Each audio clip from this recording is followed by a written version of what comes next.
The Untouchable True School Sports Empire proudly presents something the boxing game's missing. Hey, what's going on? It's your boy BT, and I came here to talk some boxing with the thousands of True School Sports subscribers. Now, guys, we are live once again. It is, in fact, the aftermath of Shakur Stevenson's schooling Teofimo Lopez. Some would even say, dare I say it, exposed Teofimo Lopez. We're gonna try to make sense of all that and everything that's come out after the fact, as far as where Shakur Stevenson stands pound for pound in the fight game today. Now, after that win, obviously too, the Conor Benn fight, obviously, and you know what, it really isn't just the aftermath of Shakur Stevenson versus Teofimo Lopez. It's really the aftermath of like 3 fights, because we had a stacked weekend. It's the aftermath of Shakur Stevenson, Teofimo Lopez. It's the aftermath of Jaron Ennis, or not Jaron Ennis, Bakar Murtazalia versus Josh Kelly, and what was the other fight? I'm playing Xander Zayas and Abbas Barrow. So we're gonna do the aftermath for all 3 of those all in one. But of course, the big fight was Tio and Shakur. So we'll leave with that. But shout out to everybody here. Make sure you guys smash that like button if you're watching the live right now. If you're watching the playback, also smash that like button. It's good to be here again. It's good to be seen. That last live was crazy, guys. I was live for 6 hours. It was long. I'm just now kind of recovering from that live because it was long. I wasn't supposed to be live for that damn long. So I hope everybody's weekend was good. I hope everybody's Monday was good. I got some big interviews in the works for this week. So expect the first big interview to drop tomorrow, and then another one the day after that. So big things happening here on True School Sports. Obviously, we just hit 90,000 subscribers. So, life is good. Life is good. Family's healthy. I'm healthy. Boxing's in a somewhat, I don't want to say a great place, but there's a silver lining in everything. So, yeah, can't complain. Glass half full. But anyway, that's enough of that. Let me take some time before I get into my talking points, because I have quite a lot of them, and there's a lot of things to dissect. Let me take some time to acknowledge the fine folks that are already here, commenting, making their presence felt here on True School Sports. Shout out to everybody here. Let me see. Shout out to Tyrese. He says, I hope Stacey shows up with an explanation of his input that allowed Tio to win a round. I'm going to go ahead. We'll see. He won't be on this live. There will be nobody on this live. It's just me right now, but who knows? Who knows what the future holds? Who knows? Dark Eagle says, you're obviously going to put him top 5. And I completely disagree. Well, I don't know. I'm not even sure why I put him here. I'm gonna flesh that. I'm gonna flesh out where I think Shakur Stevenson is, right in front of you guys, because I'm not even sure yet. But we'll see. Do you think if Inoue beats Carrington, they will finally stop saying he is fighting bums? One thing I learned about boxing, it doesn't matter if you're Floyd, Canelo, Shakur, Crawford. It doesn't matter who you are, really. I mean, every time you beat someone, they're always going to say something. You can't please everybody in the world. So obviously, there's going to be boxing fans that are pleased with the fighter's accomplishments, but then there's fight fans that'll never be satisfied no matter what somebody does. So that's just the nature of the business. Shout out to my man Josh. Good to see you, champ. He's really excited about Xander's performance. Xander did his thing. Shout out to Xander. South Florida, stand up. Davey Powell. South Florida got another champion, unified champion this time. So shout out to Xander Zayas. Yes, he's Puerto Rican, but he went to high school, went to damn near middle school, half of middle school and all high school in South Florida. In a box, really, in South Florida. P. Powell, shout out to him. Justin his levels, shout out to him. Tio's overrated. I mean, is that what we're gonna do now? We're gonna start calling guys overrated because they lost a big fight. Shout out to my guy Justin with the $1.99 super chat. He says free cheese on behalf of Shakur. There you go. See, there you go. Shout out to Shakur Stevenson, man. He's getting paid. He's getting True School somewhat paid. So I appreciate it. Thank you, Justin. And I guess the last comment I'll get to before I get into my talking points, because I have a lot of them about all these fights. My man right here says the people complaining about Crawford celebrating Tio Sr.'s loss is the same people celebrating when Andrade lost to Benavidez. People are complaining about Crawford celebrating Tio Sr. loss. I mean, I don't know. I don't really pay attention to people. I kind of just do my own thing, but I hear you, champ. But anyway, let's get into it, man. There's a lot to dissect. There's a lot to talk about. as far as Shakur Stevenson is concerned, because, it's been a lot of years. Shakur Stevenson's been trying to get these big fights for a long time. I remember back in the day when they were trying to fight guys like Josh Warrington and Leo Santa Cruz and Lomachenko, obviously, and he couldn't get those fights, right? So he had to wait a long time to get a fight of this magnitude. And when he got this performance, he performed. You can say what you want about Shakur. You can say Shakur Stevenson is not that good. You could say he's a bum. You could say a lot of things about him. But one thing you can't say is that he's not effective. One thing you can't say is that he didn't perform. The lights came on. They were very bright. There was 21,000 plus in the Garden, and he performed. So the question now is, okay, with Shakur Stevenson now beating Teofimo Lopez, who a lot of people thought was going to beat him, not me, but a lot of people thought Teofimo Lopez was going to get the job done and defeat Shakur Stevenson. And really and truthfully, I think trying to figure out like Shakur Stevens is up there. I don't care what you think about him. He's definitely a top 10 pound fighter. I mean, he's been a top 10 pound fighter, but for me, he's starting to get up there because the reality is this: the kid is 28 years old and he's a 4-division champion. Now, of course, you can sit here and say, well, he didn't defend in this weight class. He didn't stay at this weight class that long. I know all the arguments, but nonetheless, on black and white paper, Shakur Stevenson is a 4-division champion at the age of 28, and that doesn't grow on trees. That's not easy to accomplish. So let's try to dissect that. We're gonna go to screen share right quick, guys. Make sure you guys smash that like button. Make sure you guys definitely, if you're new to the channel, subscribe, all that blase super chat. But anyway, here we go. We're gonna go ahead and go to screen share, right? Because I want to figure out what do I even think Shakur Stevenson is pound for pound, because this is the Ring Magazine pound for pound list right now as it stands, right? Shakur Stevenson right now is the number 7 Ring pound for pound fighter. So that begs the question, okay, if Shakur Stevenson is 7, which he is right here, which of these fighters is Shakur Stevenson above? Is he above any of these fighters? And for me personally, if I could just be ever so honest, I see 2 fighters on this list that Shakur Stevenson is definitely above. With this win, he's definitely above them, in my opinion. And those 2 fighters are 2 fighters with a cult-like fan base in the boxing community. Like, I don't think Shakur is better than Usyk. I don't think Shakur is better than Inoue. I don't think he's better than a couple. I don't think he's better than them guys. Like Usyk and Inoue are on their own tier. Terrence Crawford was in that tier too. Was Crawford, Usyk, and Inoue, and then everyone else, right? But after that, it gets real intriguing. Now, I'll just come out and say it like this. I think Shakur Stevenson is definitely, without a shadow of a doubt, above Bam Rodriguez and Junto Nakatani. Straight up. And I'm saying this, and I'm raising both my hands up as a guy that is the number 1 source for Japanese boxing in America. And I'm saying this as a guy that loves the lighter weight category. So if there were ever 2 fighters above Shakur Stevenson for me to be biased for, based on how my channel is structured and what my preferences are in boxing, I would never say that, right? But I'm calling it fair. Bam hasn't beaten anybody close to a Teofimo Lopez on his entire resume. Shakur hasn't won. He hasn't won undisputed. Neither has Bam. I just think Shakur. Shakur has scaled more. Shakur Stevenson has scaled more weight classes. He's beaten better fighters, and he's been more dominant. Like, Shakur Stevenson's never had his jaw broken by no Christian Gonzalez. Any way you want to cut it up, slice it and dice it, Shakur Stevenson is a better fighter, pound for pound, than Bam Rodriguez, based on resume, based on how many times he scaled up a weight class, based on just performance. I mean, any metric you want to go by, he's above Bam Rodriguez, right?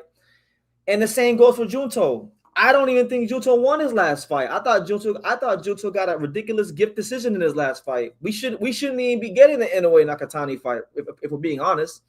But they weren't gonna let the Mexican guy, Sebastian Hernandez Reyes, get the decision because Mr. Honda and the Japanese powers that be, they already had the Tokyo Dome date reserved, already on hold for May. So they weren't gonna blow all that up for little old Sebastian Hernandez Reyes. Junto's a good fighter.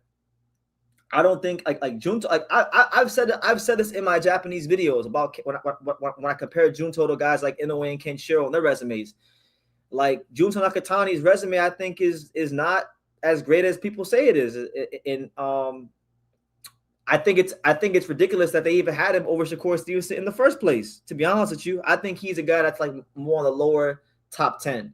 Honestly, he should be probably where Oscar Collazo is, or probably where Oscar Collazo is. Junto. That's just telling the truth. So if I have him above those guys, that means that I have Shakur Stevenson at no worse than 5th pound for pound. Now, if you want to argue about better Biev and Bivol, obviously you can make those arguments and say, well, Shakur has scaled more weight classes, but better Biev and Bivol have better wins on the resume than Shakur does, right?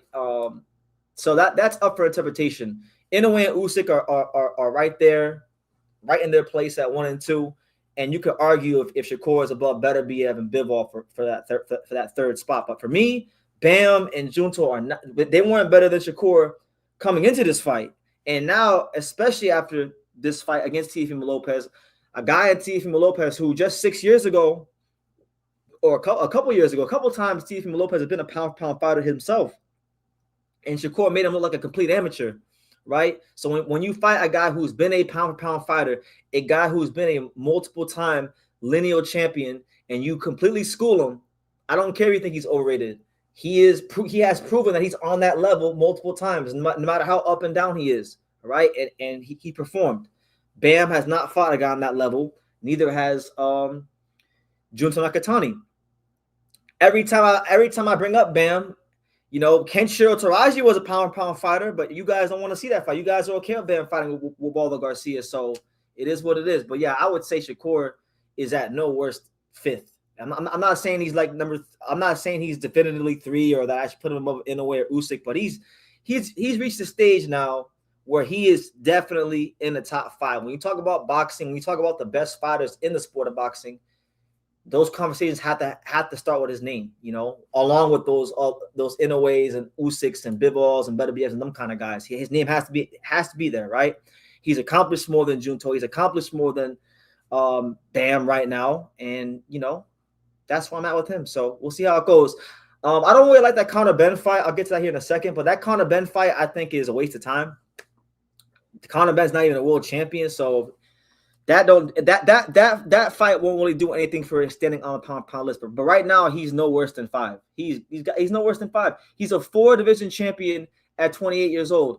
A lot of people were over here, dick riding Lomachenko because he won his first world title at 27 or 28. Shakur Stevenson became a 4-division champion by 28. So what are we talking about here? Anyway, I wanted to actually read this tweet from my boy Nadim. Shout out to Nadim. Because it coincides with what I'm saying. Shakur really just shut out a prime fighter that's been hovering around the pound-for-pound list for years because of his career win over Lomachenko. This isn't just an amazing win, but it's an all-time great performance. And again, a lot of people complain and they said, oh, well, Shakur Stevenson didn't step on the gas. He didn't do this. He didn't do that. I think Shakur Stevenson tried to get Teo out of there. I think he did his best to get Teo out of there. Teo fought just well enough and was just enough of a threat to not get stopped. But Shakur Stevenson was putting his punches together in spots of the fight. He had Teo buzzed a couple of times. He was placing his shots really well. He just didn't get him out of there. He's not that kind of guy, but he tried. And he was dominant the whole way through. He was never in danger. He was never hurt. He was never buzzed. It's debatable if he ever lost a round. So I'm going to agree. I think it was one of the all-time great performances. Now, I've seen people get carried away and they call it the Shakur Stevenson Teofimo Lopez fight like they compare it to Mayweather versus Gotti. And that's disgusting because it was a great performance, but it was nowhere on the level of that performance because Mayweather put the exclamation point and the way he was hurting Gotti to the head and to the body and the punch selection was just on a different level than Shakur. As great as Shakur was, it was not that. But it was one of the all-time great boxing lessons that's ever been handed out in the modern era. So I'll agree with it. I'll agree with that in that regard. So we'll see how it goes, man. But let me go back to the comments because I'm sure I got some intriguing comments. I know Shakur Stevenson's a polarizing figure. I know a lot of people don't like him. I know a lot of people think he's boring. So anyway, let's go up. Let's go up, man. Let's go up. Shout out to everybody here. Let me see. City by the Bay says, I don't understand how Josh Pally did better than Teofimo Lopez. Well, what I can say is that Josh Pally throws at a higher volume. He has a higher output than Teofimo Lopez. That's one of the things that was very alarming to me when I really started digging into my tape study for this fight. And just thinking about the fight when it first got signed anyway, like when it first got signed and just knowing Tio's style, he's never been a high volume punching guy. And so a fighter who fights at a slow pace, who relies a lot on athleticism and sometimes throws himself into a square position, sometimes shifts himself into a position to get hit cleanly. I just saw it as a fight that, was going to be very, very difficult to win. Damn near impossible, honestly, when I broke it down. I was hoping for the best because they did add my boy Stacey McKinley to the corner, but even that couldn't help him. Like, that couldn't help him because Shakur is just that good. So, Pally had nothing to lose. Remember, Pally was an electrician. He came there on short notice, and Pally was willing to throw and get hurt and throw it more volume, and that's why he had more success than Tio, as crazy as it sounds. So put some respect on the electrician, put some respect on Josh Pally, who, by the way, it is worth noting, over the weekend as well, Josh Pally, he stopped the guy and he became the European champion, and then he that's his third win since the Shakur Stevenson fight. So everybody talked all this shit about Josh Pally, and the Josh Pally win, as crazy as it sounds, is aging like a fine wine. So have some respect for Pally. Shakur should be higher than Artur Beterbiev. It's very debatable. I mean, I don't think Shakur beat anybody as good as Bivol, but Shakur has scaled more weight classes. And yeah, I know Shakur doesn't have the many. Like, I know in Shakur's career, he doesn't have that many title defenses. He probably has like what? I'm gonna say in his whole career, maybe he has like 4 title defenses, maybe 5 at the most, but I'm gonna say like 4. So I mean, there's arguments you can make for both.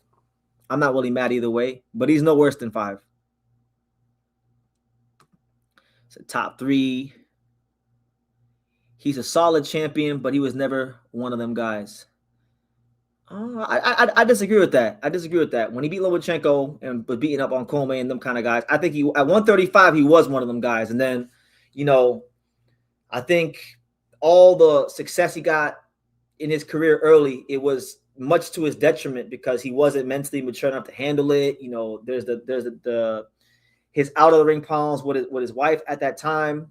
I think that affected him as well. I think he was one of them guys, but mentally outside the ring, things got to him. And yeah, I don't want to discredit him. He was at 135.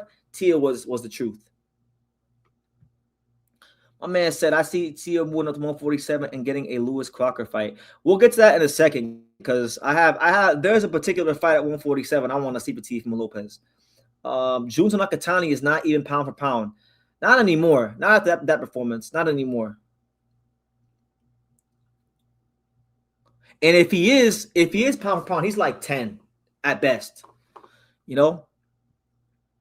Josh Pally has a stronger mentality than Teofimo Lopez. As strange as it sounds, Pally and Zepeda are stronger mentally than Teofimo Lopez. Well, yeah, there's a lot of fighters who are very talented, but there's a lot of fighters in boxing that when things don't go their way, they don't know how to come from behind. They don't know how to pick themselves up mentally and make the adjustments to win fights. Teofimo Lopez has had that problem many times in his career. A lot of people thought he lost to Sandor Morin. I thought he just got by that fight, but I thought he lost. I thought he lost to Jermaine Ortiz. Right? He's had a lot of fights that people thought he should have lost. So when things don't go his way, Teofimo Lopez doesn't know how to make an adjustment and then dominate the fight. And he's not physically a front runner. Like, I won't call Teofimo Lopez a front runner physically because I don't see him blowing out of his ass after 4 rounds or anything like that. But I do think there are fighters in boxing who are very talented that could mentally be front runners. And I think with boxers, with guys that move, he's shown it on more than one occasion that he's mentally a front runner. He doesn't know how to make that adjustment. Shout out to Matt Borgeson. He says, Tio fought like he didn't want to be there. And thank you for the super chat. Yeah, not just that he didn't want to be there. I don't know I'm sure a lot of you guys have seen the interview that he did with the Stomping Ground podcast, where basically said that he hates himself for becoming so successful so young because he looked really depressed. He looked very just out of it. And then, it didn't help. It didn't do him any good that, his dad was giving him, from our vantage point, what seemed like very bad instructions. You gotta hit him, bro. Like those are not instructions. And obviously that's staying the obvious. I could have told Tio that. Anybody, Joe Blow down the street could have told him that. Just wasn't a very calm corner. So I think that didn't help him. When his dad told him, I think it was like in round 7 or 8, when he said, "Gordo, what happened to your power?" That didn't help him either. So that contributed to it. Shakur Stevenson being razor sharp with a great jab and the way he gets controls distance, that didn't help him either. And yeah, I think and we'll get to it later on, but I think Teofimo Lopez is suffering a bit from what I'm going to call Danny Garcia syndrome, and I'll get to that later on. All right, last comment, and then I'm going to pivot into my next talking point, which is also about Shakur. My main man, Matt Borgeson, he says on the super chat, he says, where'd it go? He says, it seemed like Tio and Tio Sr. didn't even do any training in training camp either. How do you not prepare to fight for this style? Fire your dad, Tio.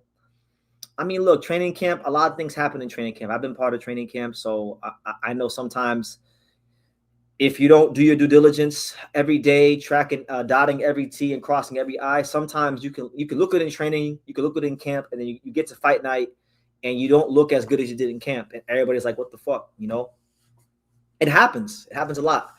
But yeah, he looked completely unprepared. He couldn't get on the inside. He kept getting caught with the jab. He wouldn't pick up his left hand. I mean, there was a lot, and I know it's easy for me to sit here on my plastic chair in my room and be the armchair quarterback because I'm not the one in the ring. But it's not the first time that this has happened.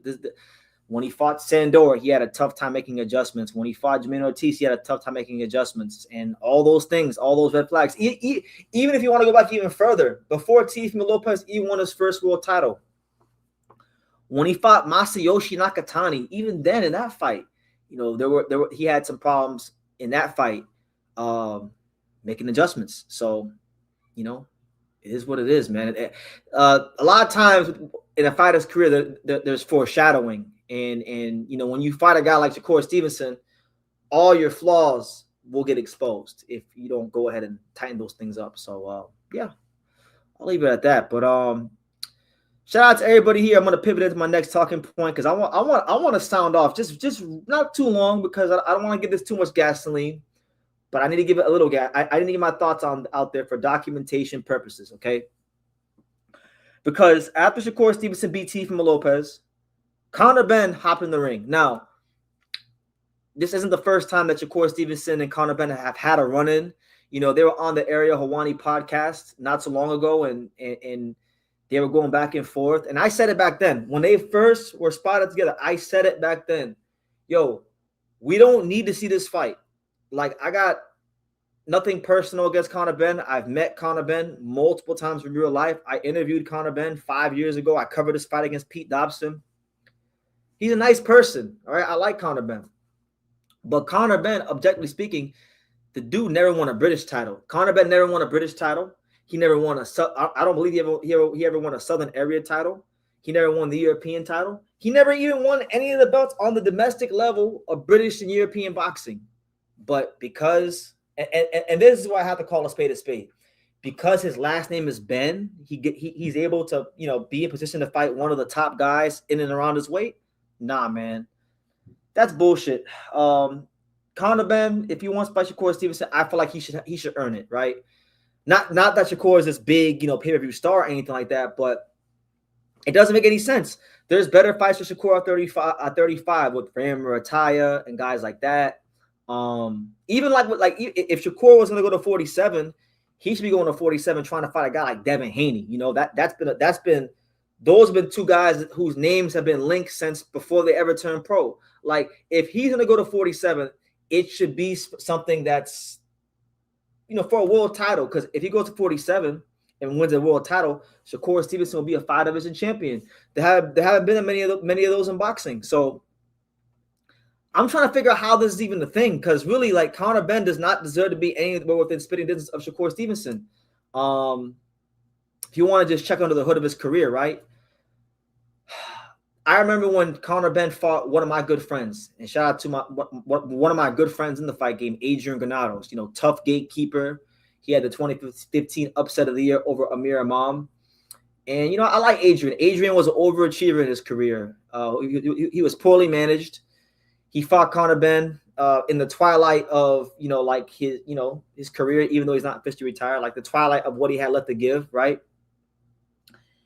And Adrian Granados is not even a pure boxer. Like, Adrian Granados isn't a guy that moves around the ring and circles the ring. Adrian Granados is a front foot dominant, you know, Mexican-American fighter with the Mexican style. His head's on the center line. He gets hit a lot. He was a very easy guy to hit. That's why a lot of times he would overwhelm guys with his volume punching style. But he would lose a lot of fights because a lot of these guys, like the Adrian Boners and Kermit Cintrons and them kind of guys, they would land the cleaner shots, and the judges would see that, and it would get those guys over the hump, right?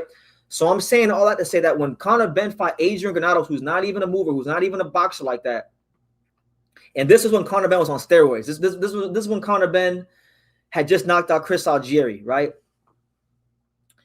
Adrian Granados boxed Conor Benn, and he frustrated Conor Benn. Conor Benn couldn't cut out the ring on Adrian Granados.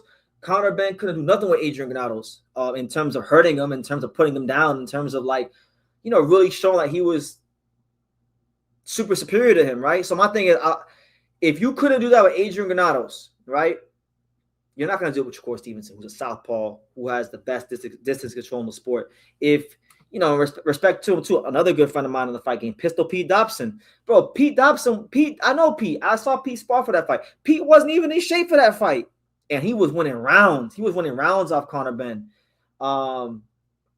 If Pete Dobson would have been fully prepared for that fight and in shape, it probably would have went different, to be honest with you, because he probably won about, like, what, 4 rounds in that fight. And he was out of shape. I'm telling you, I saw him spar first couple sets. I was there for the first couple sparring sessions at camp, so I know what he looked like going into that fight. It doesn't make any sense. He doesn't deserve the fight. I'm saying that to say that he does not deserve the fight, and that if he wants that fight, that he needs to go fight Rolly Romero, because he was over there, you know, messing about with Rolly Romero, tugging his shoulder, you know, trying to get into a big wrestling match with him ringside. It's okay. Go do that fight, because, you know, he is a world champion. You know, whether people like to admit it or not, like, he is a top guy in the welterweight division. He beat Ryan Garcia, right? Ryan Garcia is getting ready to fight for a world title. If Ryan Garcia beats Mario Barrios, that means that Rolly Romero has a win over a world champion, right? So I like that fight. Two action fighters, two guys that can punch, two guys with a big personality. Prove that you can beat Rolly, and if you can beat Rolly, then I feel like, okay, now the Shakur Stevenson fight makes sense. Because if Shakur Stevenson fights you next and you don't got a belt, then he's just doing it strictly because he's trying to build his brand, build his fan base, go to the UK, you know, things like that. Like, I would say that, like, that for Shakur Stevenson, him fighting Conor Benn would be like his version of Gervonta Davis versus Liam Walsh. Y'all remember when Tank fought Liam Walsh, that British dude they knocked out? It's slightly more competitive than that, but not by much. It's damn near the same thing. So that's why I stand on that, and I'll leave it there with Conor Benn and Shakur Stevenson. I can't believe it's really a thing. Shout out to Matt Borgeson with the super chat and the correction. He says that he got a regional title, the WBA Continental, in 2018. I mean, I guess. Okay, so I stand corrected. He got a WBA international title. That's cool. But my point remains, in the domestic levels of European and British boxing, he never won a title.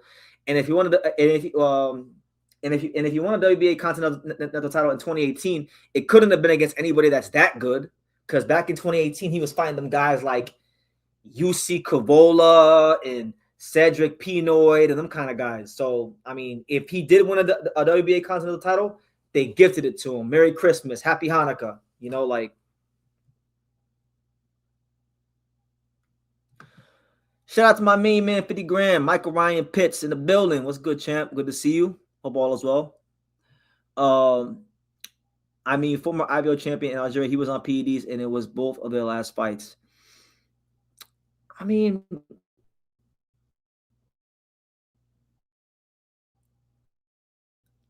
if you think I'm lying, go back and watch it. He fought Adrian Granados. Adrian Granados does not like he's not no great defensive fighter. He boxed Conor Benn. He actually won a couple rounds off Conor Benn boxing him with his head on the center line. And Conor Benn got really pissed off. He could not cut the ring off. Man, Shakur Stevenson might might be like Arturo Gatti versus Floyd Mayweather, to be honest with you. But anyway, I digress. Shout out to everybody here. Shout out to my boy Johnny Cortijo. Shout out to Tigre. We here, man. The untouchable. True School After Dark. Yeah, a lot of y'all going crazy about y'all saying Shakur ducked Albert Bell. Albert Bell was one guy that you could say he ducked. I know, Joe Cordina and him was a fight to make at 130. He moved out of the division before that fight could get made. O'Shaquie Foster was another one, maybe him. There's a couple guys. There was a couple guys. That's what I'm saying. Like, how do you take steroids and you don't even you can't have bad performances if you're on steroids. If you're gonna take the juice, make sure the juice is worth the squeeze and make sure the juice works. You understand? Like, that's where I'm at. But anyway. All right, so we got two talking points regarding Shakur Stevenson, right? Or Teofimo Lopez, right? Because a lot of you guys have a lot of things to say about Teofimo Lopez. I want to camp out of this right here because this is a fight I really want to see. I think this is an extremely marketable fight. Both fighters are coming off of a loss. Both fighters are known to be pretty explosive fighters. And believe it or not, this was a fight that Top Rank was very interested in making at one point in time. In fact, I believe it was shortly after Brian Norman Jr. beat Giovanni Santillan, Top Rank was trying to put this fight together. And so look, Teofimo Lopez, he's already won ahead. He's confirmed that he's going to 47. He's going to the welterweight division, right? And I have my concerns with Teo because he wasn't punching at 140 pounds the way he was at 135. So if that power didn't carry up from 135 to 140, it's possible Teofimo Lopez can go from 35 to 47 and be like Paulie Malignaggi. He may not have no power up there. Like, I'm that concerned because his whole run at 140, his only stoppage victory is against Pedro Campa. He didn't stop Jermaine Ortiz. He didn't stop Sandor Martin. He didn't stop Shakur Stevenson. He didn't stop Steve Claggett. I mean, he didn't stop Steve Claggett, and that was made to order. So if the power wasn't there at 40, why would I believe that it would be there at 47? That's just common sense, right? Now, I think Teofimo Lopez versus Brian Norman Jr., that fight would be electric. That fight would sell itself. People will be intrigued about that fight. And I'll tell you this, man, like Teofimo Lopez, I think he has the ability to actually box because I've seen it in the amateurs. Norman had some problems dealing with the boxer in Devin Haney. Obviously, it's different than Teo. But I just think, look, man, you talk about two dynamic fighters, two dynamic personalities, two guys that desperately need a win. You listen, man. If you want to see a fight if you want to see a fight in a promotion that would knock it out the park with Top Rank, this is the fight. I don't want to hear about nothing else. Brian at 147 for both these guys, you can't do no better than this fight. Brian Norman Jr. is trying to get a Devin Haney rematch, right? Now, if he doesn't fight Teofimo Lopez, right, he's going to either have to fight Rohan Polanco or Tiger Johnson. Those are two in-house options for Top Rank. And if he doesn't fight those guys, maybe he fights Jack Catterall, maybe he fights Karen. But realistically, Brian Norman Jr. versus Tiger Johnson or Rohan Polanco. Those are easy in-house options to make. Now, if Teo moves 147, like he says, because he's been a world champion at 140 and 135, he has a higher level of standing with the sanctioning organizations, with the sanctioning bodies. And Teofimo Lopez is going to automatically get ranked the minute that those sanctioning bodies are notified and they update the rankings. So you understand? So Teofimo Lopez is going to be in position ranked in and around Brian Norman Jr. And it comes down to this, okay? Is Top Rank willing to put up the kind of money for that fight? Because Teofimo Lopez, he's a guy that commands a good payday. Brian Norman Jr. has now graduated to a level where he commands a good payday, especially after the year he had last year. So I don't know. The big issue with that fight happening might be the fact that the Top Rank doesn't have a network. Top Rank doesn't really have anybody foot in the bill as far as a big time network. So that could be why it doesn't happen. I'll tell you this. It'd be crazy if Brian Norman Sr. trained Brian Norman Jr. and Teofimo Lopez Sr. trained Teofimo Lopez, Jr. That would be a sight to see. That'd be a buildup. That'd be something worth seeing. I think the fight sells itself, but that's just me. That's me thinking out loud here. My man says, I feel that Teofimo Lopez is too small for 147 pounds. Agree or disagree? I don't think he's too small. I just don't think his power is going to carry up. He's not a guy whose power carries up. That's been shown at 140. I don't think he's that much he ain't that much smaller than all these other welterweights. But mechanically speaking, his power is not carrying up. Shout out to Johnny. He says Shakur needs to go down and fight O'Shaquie Foster. They got beef, and Tio can fight Giovanni Santillan or Brian Norman Jr. He can't fight Giovanni Santillan because Giovanni Santillan is no longer a 147-pounder. Giovanni Santillan actually had his 154 debut this week on the Xander Zayas undercard, and he won. So that fight is not a possibility. Tio versus Norman is the fight to make. Telling y'all right now, True School Consultations is telling you right now, Tio versus Norman is the fight to make. And as far as Shakur versus O'Shaquie Foster, I love that fight. You got, that's a fight that's strictly for boxing purists, for people that love the sweet science, because those are two fighters that box from the outside, that keep it real patient and long and professional. And it might be a boring fight, but when you look at Shakur's career, a lot of the guys he's beat: Tio, Joet Gonzalez, Artur Haratunian, Toka Khan Clary, all them guys. The majority of his opponents, they come right to him, right? And when you got a guy who's a master boxer like Shakur Stevenson, the best style for him to deal with in the ring is, front foot dominant guys that bring the fight to him, because he can sit there. He can dictate the fight with his feet, with his lead hand, with his probes, things like that. And if those guys don't have good balance, if those guys lean over their front foot, that gives a guy like Shakur plenty of counter-punching opportunities. You understand? We haven't really seen Shakur Stevenson in there with another guy that's like him, that's an elite outside boxer, someone that can slow the pace down at an elite level. And look, people doing all this talking about what Shakur did to Tio, and it was great, but let us not forget, because it wasn't so long ago. It hasn't even been 60 days since O'Shaquie Foster blanked Stephen Fulton. And mind you, it was a fat Stephen Fulton that was unmotivated and didn't even show up. It looked like he did his whole camp at the Poppy store eating cheesesteaks. But nonetheless, it is still Stephen Fulton, and he did 12 owe him, and that is still something, right? So you can say both of them beat unmotivated opponents that weren't there, but boxing is a results-based business. You go to camp for 8 weeks, you sign a contract, and you get judged strictly on what you do in that ring. It doesn't matter if you didn't feel good, if your girl if you and your girl have problems, nothing matters.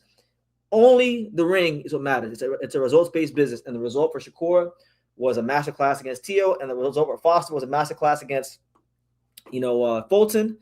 And I feel like, look, when you look at all the options available in and around the weight, I think O'Shaquie Foster is probably stylistically one of the toughest fights out there for Shakur Stevenson. I want to see it. I want to, James Prince, right? Shout out to James Prince. James Prince is from Texas. O'Shaquie Foster is from Texas. James Prince, are you gonna do your brother from Texas like that? That wouldn't be right now, would it? Give that man a shot, because funny enough, the WBC pulled some bullshit when Fulton missed weight. If you guys remember, the 135-pound interim title was on the line for that fight against when they fought, when Foster and Fulton fought each other. So that would technically mean that Shock Foster, he's right there. He's in position, and he's willing, ready, and able to go up there and fight Shakur Stevenson. You understand? So I'm with all that. I want to see that fight. Shout out to MEZBX. He says, what does he say? He says that Teo and Norman should fight 2 nights at 147, then fight each other in a big fight this fall or winter. I'm not against that either. I'm not saying it has to happen right away, but I think in this calendar year, I would say in the fourth quarter of this year, I think Teo and Norman should fight each other. Put them in a doubleheader. Top Rank loves doubleheaders. Put them in a doubleheader. Pick a guy from the lower part of the top 15 in the sanctioning bodies. And then if they both win, line it up for the fourth quarter of this year. And I think you have a very good fight in your hands, because boxing fans know Teo. They know Brian Norman Jr. That's a fun fight. Yeah, John. Let's not talk about that. Them bum-ass Florida Panthers. It's not our year this year, Johnny. I don't think it is. All those playoff games is taking the toll. So, we'll have better days.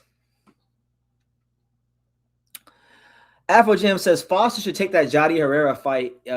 He has regressed badly. I keep him in Norfolk. Only thing is Foster doesn't like pressure. He doesn't like pressure, but he can handle pressure, because when he fought Rocky Hernandez, he showed that when his back's against the wall, he has that dog in him to fight when shit gets hot in there. So while that's not his style, while that's not his preference, I truly think that he has the capabilities to deal with pressure, even if it's not what he loves to deal with, at first glance. You know what I mean? So they're probably gonna do Teo versus Tiger Johnson. Oh my God, no, absolutely not. Teo's not winning that fight. They gotta do Teo versus Devin. Or not Teo, Tiger. They gotta do Tiger versus Devin on general principle after what happened this weekend. And I'll get to that later on. But that was some old bullshit what happened this weekend with Devin and Devin's teams jumping Tiger and stomping on Tiger. I guess we'll use that. We'll segue into that, right? Because I was disgusted. Really and truthfully, I was disgusted about what I saw from Team Haney. Now look, when it comes to Devin for the most part is the utmost professional. That's why he's got to where he's got to in boxing. He's about his business. And I know that Devin, although his dad is his trainer, I know that Devin, I know he spent a lot of time around Virgil Hunter out there in the Bay Area. And one thing I know about that Bay Area boxing scene is out there, they about the business. You understand? So I didn't like it. I didn't like it. Now I saw Sean Haney, shout out to Sean Haney. I know Sean Haney is a young kid, having his amateur debut soon. And Sean Haney, he grew up playing tennis, and people make fun of Sean Haney for that. So he probably feels this chip on the shoulder to prove himself. And so, I guess he saw Tiger and he didn't like how Tiger was looking at him, and he felt the need to say something. And that prompted this whole brawl. And, I've heard all crazy kinds of rumors and things from people. I don't really know what's true, because I wasn't there, and I don't go off of just rumors. I mean, I talk about it, but I won't sit here and say that I believe it. But I've heard some crazy things about that whole situation. Like I heard that when Tiger Johnson was on the ground, when Devin Haney was over there, apparently someone saw, I won't say what or who or how I know this, but someone said that Devin Haney was punching up on Tiger Johnson, and it's like, damn, I hope that ain't true. Because my thing is, if that is true, even if it's not true, I mean, just the fact that it was Devin Haney's people and his team, just off GP, just off general principle, they got to go ahead and run it. Like, I don't want to hear about no Keyshawn Davis fight. Keyshawn Davis ain't even at 47. Like, forget all that right now.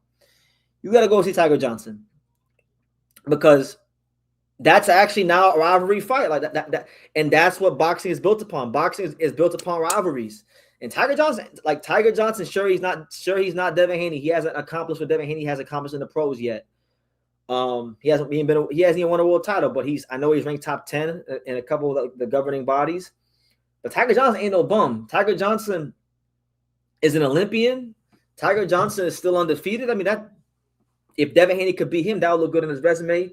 And the fight has a good backstory. So I'm with all that, man. Like, Keyshawn Davis is cool. Keyshawn Davis had a great performance. I enjoyed the Jermaine Ortiz performance. He showed a lot of layers to his skill set. Like, he's not just this come forward, sharp shooting, counterpuncher. No, Keyshawn Davis was showing you guys his amateur pedigree. He was showing you his boxing, his foot feints, the way he would change the speed of his punches, and just line Jermaine Ortiz up with different punches, the punch selection, the way he would throw the left hook to the body and the left hook to the head and the left hook to the body.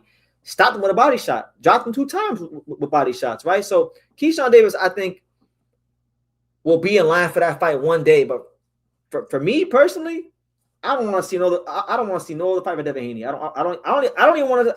As crazy as it sounds, I don't even want to see a unification fight. Just off general principle, I feel like Devin Haney should go ahead and run it with Tiger Johnson, because you can't have your whole team stomp a guy out, and leave him all scarred up and basically put his career at risk, and then you not fight him. He's in your weight class. He's a legitimate opponent. He's an Olympian. He's undefeated. I don't see I don't see why you don't go explore that fight with young Tiger Johnson with Ohio's very own. Why not? What do you guys think? Cigar says Keyshawn basically said earlier he doesn't want to fight Haney now. Basically, he did call out for clout.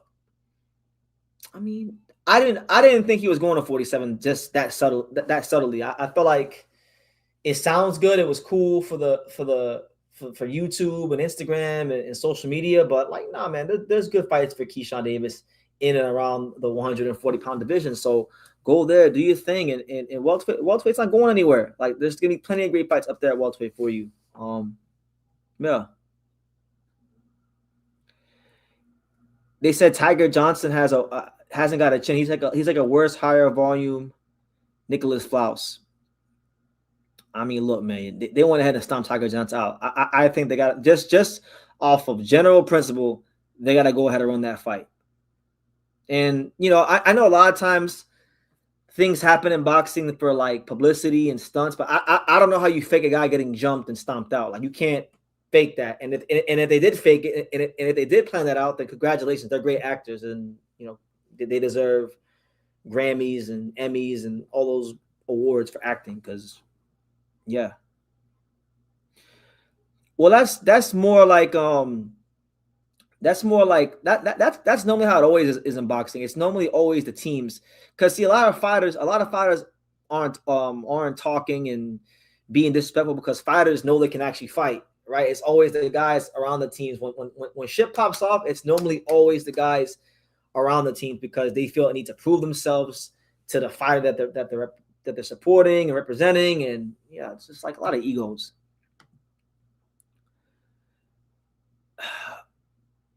I mean, yeah, I think Keyshawn Davis and everybody who's trying to become world champion at welterweight, they're all looking at Lewis Crocker.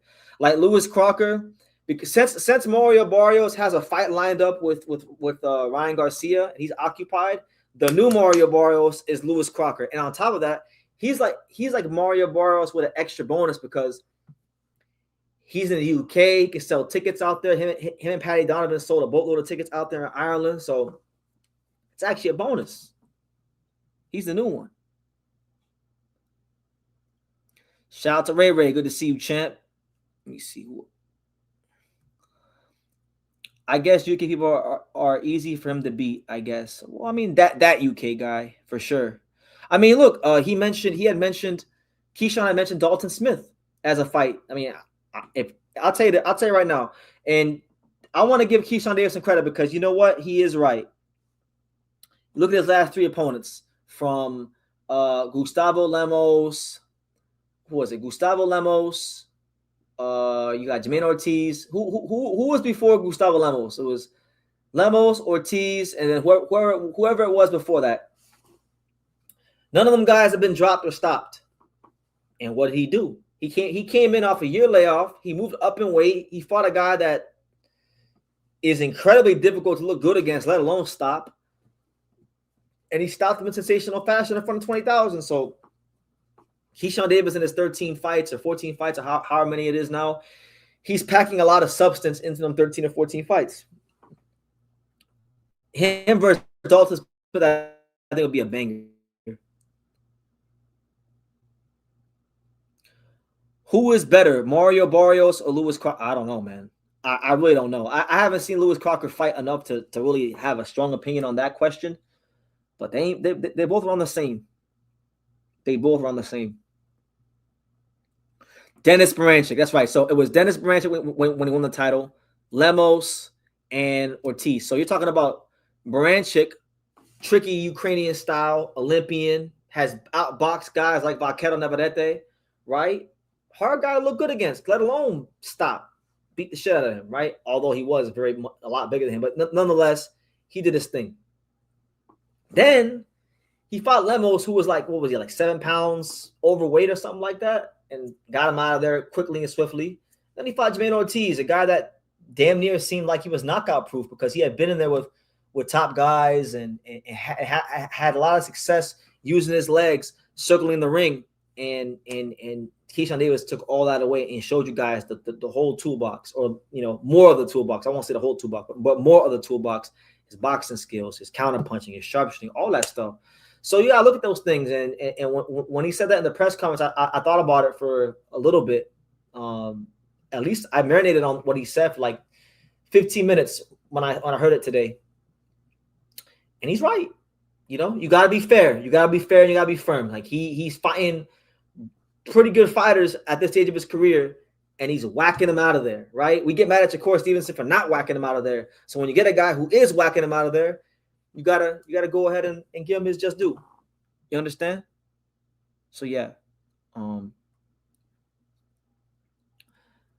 right. So my last talking point in regards to, I guess, this Teofimo Lopez card, because after this, I'm gonna talk some Xander Zayas, because we're gonna go, Teo Shakur, Zayas, and Barrow, and then we'll go Murtazali of Kelly, and then after that we'll freestyle it. So shout out to everybody here. We're nearly an hour in. Make sure you guys run it up, hit the subscribe button if you're new to the channel, super chat, all that blase. Let me know what city, what state, what content you're watching from, and welcome to the home of boxing on YouTube, the untouchable True School Sports Empire. It's everybody's favorite late night program, True School After Dark. Yes, sir. Yes, sir. So I want to talk about this right here.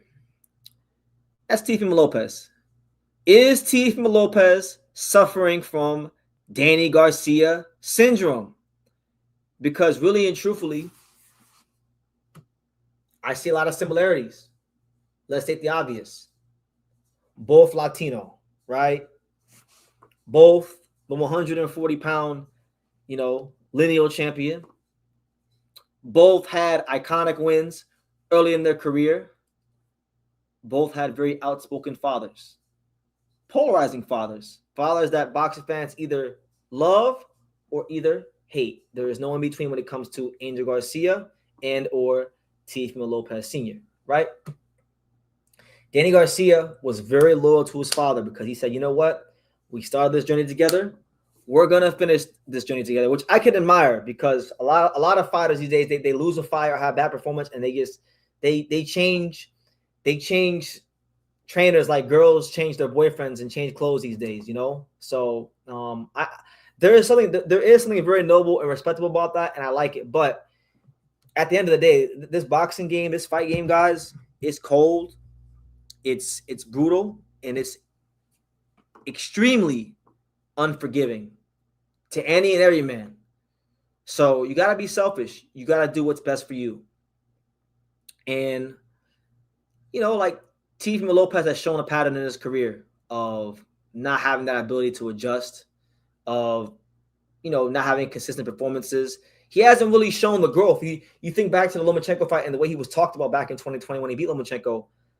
We were all looking for Teofimo Lopez to continue building on that and grow. And he really hasn't grown at all in boxing. And one thing about boxing, much like life, when if you're not progressing, you're regressing. If you're not getting better, you most certainly are getting worse. So my thing is Teofimo Lopez going to follow the same path as Danny Garcia? Because if he does, he's not going to go no further than he's gone, in my humble opinion. You know, respect to Teo Sr. I like Teo Sr. I know sometimes he don't like me. He's said not so nice things to me at the casinos and stuff. I remember the last time I saw Teo Sr. at the Hard Rock Casino, he said, what he said to me, he said, I was covering Blair Cobb's Adrian Broner in the summer of 2024. What did he say? He was like, yeah, that's why you're a nobody and you jealous of us because we're the only ones from Florida who made it, right? That's what he told me, right? So I just laughed. I just laughed about it because, you know, you gotta laugh sometimes. But he's gotten his son to a point where he became world champion, where he got in the pound list. Like, no matter what anybody says about Teo Sr., right? I respect him. He achieved some great things. Not everybody can say they trained their son to be a world champion. I know a lot of boxing dads through the years. I met a lot of boxing dads through the years that didn't do shit with their sons. They didn't do a tenth of what Teo Sr. did. So he can hang his hat on that and be proud. But I'm just saying the obvious. Teofimo Lopez needs to make a tough decision. If he wants to box now, maybe Teofimo Lopez doesn't want to box anymore because he seemed very demoralized. He seemed very distraught. And he's had these episodes where he's been distraught many times in his career. We think back to when he fought Sandel Martin and, you know, that famous scene in the ring. Do I still got it? You know, he retired and came back. Like he faked, you know, he retired and came back, right? He's been all over the place. The proof's in the pudding. He needs to make a change. He needs to make a change. I don't know what that change is. Like, I'm not gonna sit here and say like I'm not judge, jury, executioner. I don't know what the next move is, but you can't keep doing the same thing over and over again and expecting a different result. That's called insanity. That's why Danny Garcia, you know, once he reached a certain point, and then when he got to 47, sure, Danny Garcia had the counter punching and the heavy hands to compete with the guys at 47, but he never really grew as a fighter to win at a higher weight class. So he had a very good career that he can definitely look back and be proud of. He made millions and millions of dollars, and Danny Garcia is very smart about investing his money, right? So he can be proud of what he did, but probably could have been a little bit better. He probably could have reached another level if he would have brought some help in or got a new coach. So if Teofimo Lopez doesn't do the same, if he follows the same path as Danny Garcia, the same trajectory as Danny Garcia, it's probably going to be a very similar outcome or possibly worse, because one thing about it is this. One thing Danny Garcia has that Teofimo Lopez does not have at all is that Danny Garcia has a granite chin.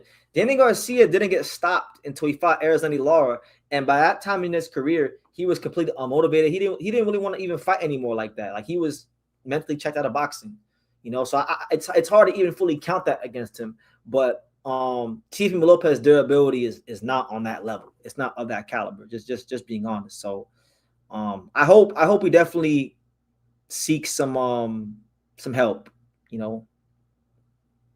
But anyway, I'll leave that there. Shout out to JW, says good connection. I didn't think about it, but there's a lot of similarity between Danny Garcia and Teo. Yeah, man. Did Danny apologize for slavery? Oh man, that's funny. That's funny. We won't talk too much on that. Teofimo Lopez Sr. was compared to Angel on camera, and to nobody's surprise, he said, "I'm nothing like that guy." I think there's a lot of similarities. Another name is Mikey Garcia. Mikey, no, look, I wasn't the biggest Mikey Garcia fan when he was fighting. But Mikey Garcia, I think, was a better fighter than Danny, and yeah, you could probably say, I don't know, it's debatable, because Mikey was so good early in his career, and then once he left Top Rank and started touching that Al Hammond money, he didn't really challenge himself. Like, yeah, he fought Earl Spence, but like that was like no one was going to criticize him for the Spence fight. Like, the fight he should have made was Lomachenko. So I mean, that's I can see the similarities, but Mikey Garcia, if I'm not mistaken, wasn't he was 4 division champion, right? I believe he was 4 division champion. So he achieved more, even though you can still say he didn't necessarily have the great wins later in his career.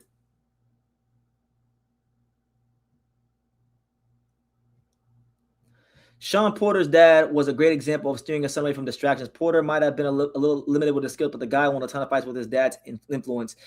Man, and not just that, like Kenny Porter, that guy is a drill sergeant. That guy does not play. So you're right. What Sean Porter wasn't. Sean Porter to me, Sean Porter's not as talented as T.O. Or even Mikey Garcia, but he maxed out. He's one of those fighters that in his retirement days, when he's laying by himself late at night, when he reflects on his career, he never has to look in the mirror and question himself if he got every last ounce of potential out of what God gave him. And so when you can get to that place in your life and in boxing, that's when you know you've won. You understand? So I'm gonna leave it at that. I'm gonna leave it at that. As far as T.O., I answered the last T.O. question, and then I will go to Xander Zayas. J-Dub says, is T.O. a Hall of Famer, 2 division lineal champion, beat quite a few good fighters like Loma, Taylor, Comey, Barbosa, Ortiz, questionable. Now look, me personally, he's on the borderline. I mean, he has a loss to George Kambosos, so does that cancel out anything? Because that loss aged like the most spoiled milk you can think of. I think he needs another big win against somebody that's like a top guy. That's my opinion, but I don't know. We'll see. It's really hard to say unless we're talking about certain guys, like a guy like Usyk, a guy like Inoue. Those guys Hall of Famers for sure. But right now, T.O.'s not in the Hall of Fame, but maybe he's like in the Hall of very, very good. That's how I feel. That being said, let's pivot. Man, because we got to talk about Xander Zayas, right? Xander Zayas, because he became unified champion, and I want to first and foremost say I'm proud of Xander. Yes, he's Puerto Rican, we know that, and he represents that very loudly. But Xander Zayas did spend very important parts of his childhood in South Florida, training at the Davy Powell as an amateur. He's a product of the South Florida boxing gyms, and he's one of our own. So I'm happy to see him do well. I remember seeing Xander Zayas when he was a young kid 7 years ago. I'm talking about, so like, what was he? He's 23 now. So I'm talking about 16-year-old Xander Zayas. I remember seeing him shorter than me, and I'm pretty sure shorter than me, running around the gym, just trying to learn as much as he could. And it's great to see where he's gotten now in his career. But what's crazy about Xander is like he became unified world champion. And for a lot of boxing fans, somehow that's not good enough. Somehow he is blamed for beating the guys that have the belts. Now, it's not like, Jaron Ennis or Virgil Ortiz don't have big promoters. They got Oscar De La Hoya and Eddie Hearn behind them respectively. Why didn't their promoters put them in position to fight for the world title? Why didn't one of them try to go fight Bachran before Kelly did, right? You can't criticize the fighter that's going out there and making it happen, because as I stated earlier, boxing is a results-based business. So all that matters is results. Doesn't matter about nothing else. Results. Even if the results I don't like, if I think a guy got robbed, it don't even matter. That's the result, right? So my thing is this fight game is unforgiving as hell. It's hard to even win one world title. Some guys don't win any world titles in a whole lifetime, right? Many guys, the majority, the 99 point whatever percent of boxers that turn pro don't win a world title. So if you do it one time, it's amazing. If you do it 2 times, now you're even at a higher level. If you do it 2 times in the same weight class, now you're like really, really on a high level. And if you do it 2 times in the same weight class and you only 23, come on, man. What are we talking about? What are we talking about? Y'all better stop disrespecting Xander Zayas. All right? Y'all better stop disrespecting him. Because I'll tell you this. Before he had a world title, he tried to fight Fundora. He tried to fight Virgil Ortiz. They didn't want to fight. All right. So, anyway, we'll go to screen share because I got some tweets I want to read to you guys and kind of give my little reactions to. So, shout out to my This guy, Zach Schumacher, he says, Xander Zayas is the real deal. To put on that kind of performance at 23 years old is special. Boxing has its next Puerto Rican star. Get used to seeing this face. Now, look, Xander Zayas, I want y'all to understand something. I want y'all to put yourself in Xander's shoes. See, like Virgil Ortiz and Jeron Ennis, yeah, they're big stars, but they wasn't big stars when they turned pro. They weren't televising Jeron Ennis or Virgil Ortiz or Bakram Murtazaliev or whoever, Josh Kelly. Like, they weren't televising these guys from their pro debut. You know, this is the youngest fighter to ever sign a promotional contract at Top Rank, 50 plus years in the game, promoted all the greats, the youngest one to sign a contract. To top it all off, he was Puerto Rican too. So from the beginning, the expectation for Xander Zayas was always that he was supposed to be the guy that was gonna, start filling the shoes that were left behind by Miguel Cotto in Puerto Rican boxing when he retired. You know what it's like to fight with that pressure on you every single fight? Every time you fight a tough gatekeeper or a veteran fighter, they're coming for your head because they want your head on a platter because they want to be the guy that exposes you as a hype job.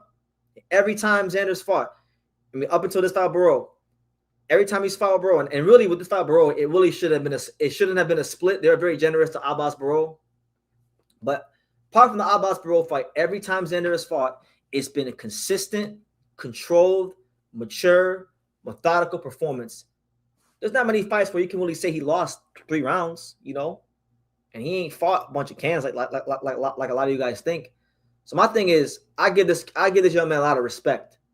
He didn't have to, when he won the title against Jorge Garcia Perez, he didn't have to unify anybody, right? He could have fought somebody in the top 15, do it voluntary. He said, "No, I'm gonna fight this guy, and I'm gonna become champion at 23," and he did it.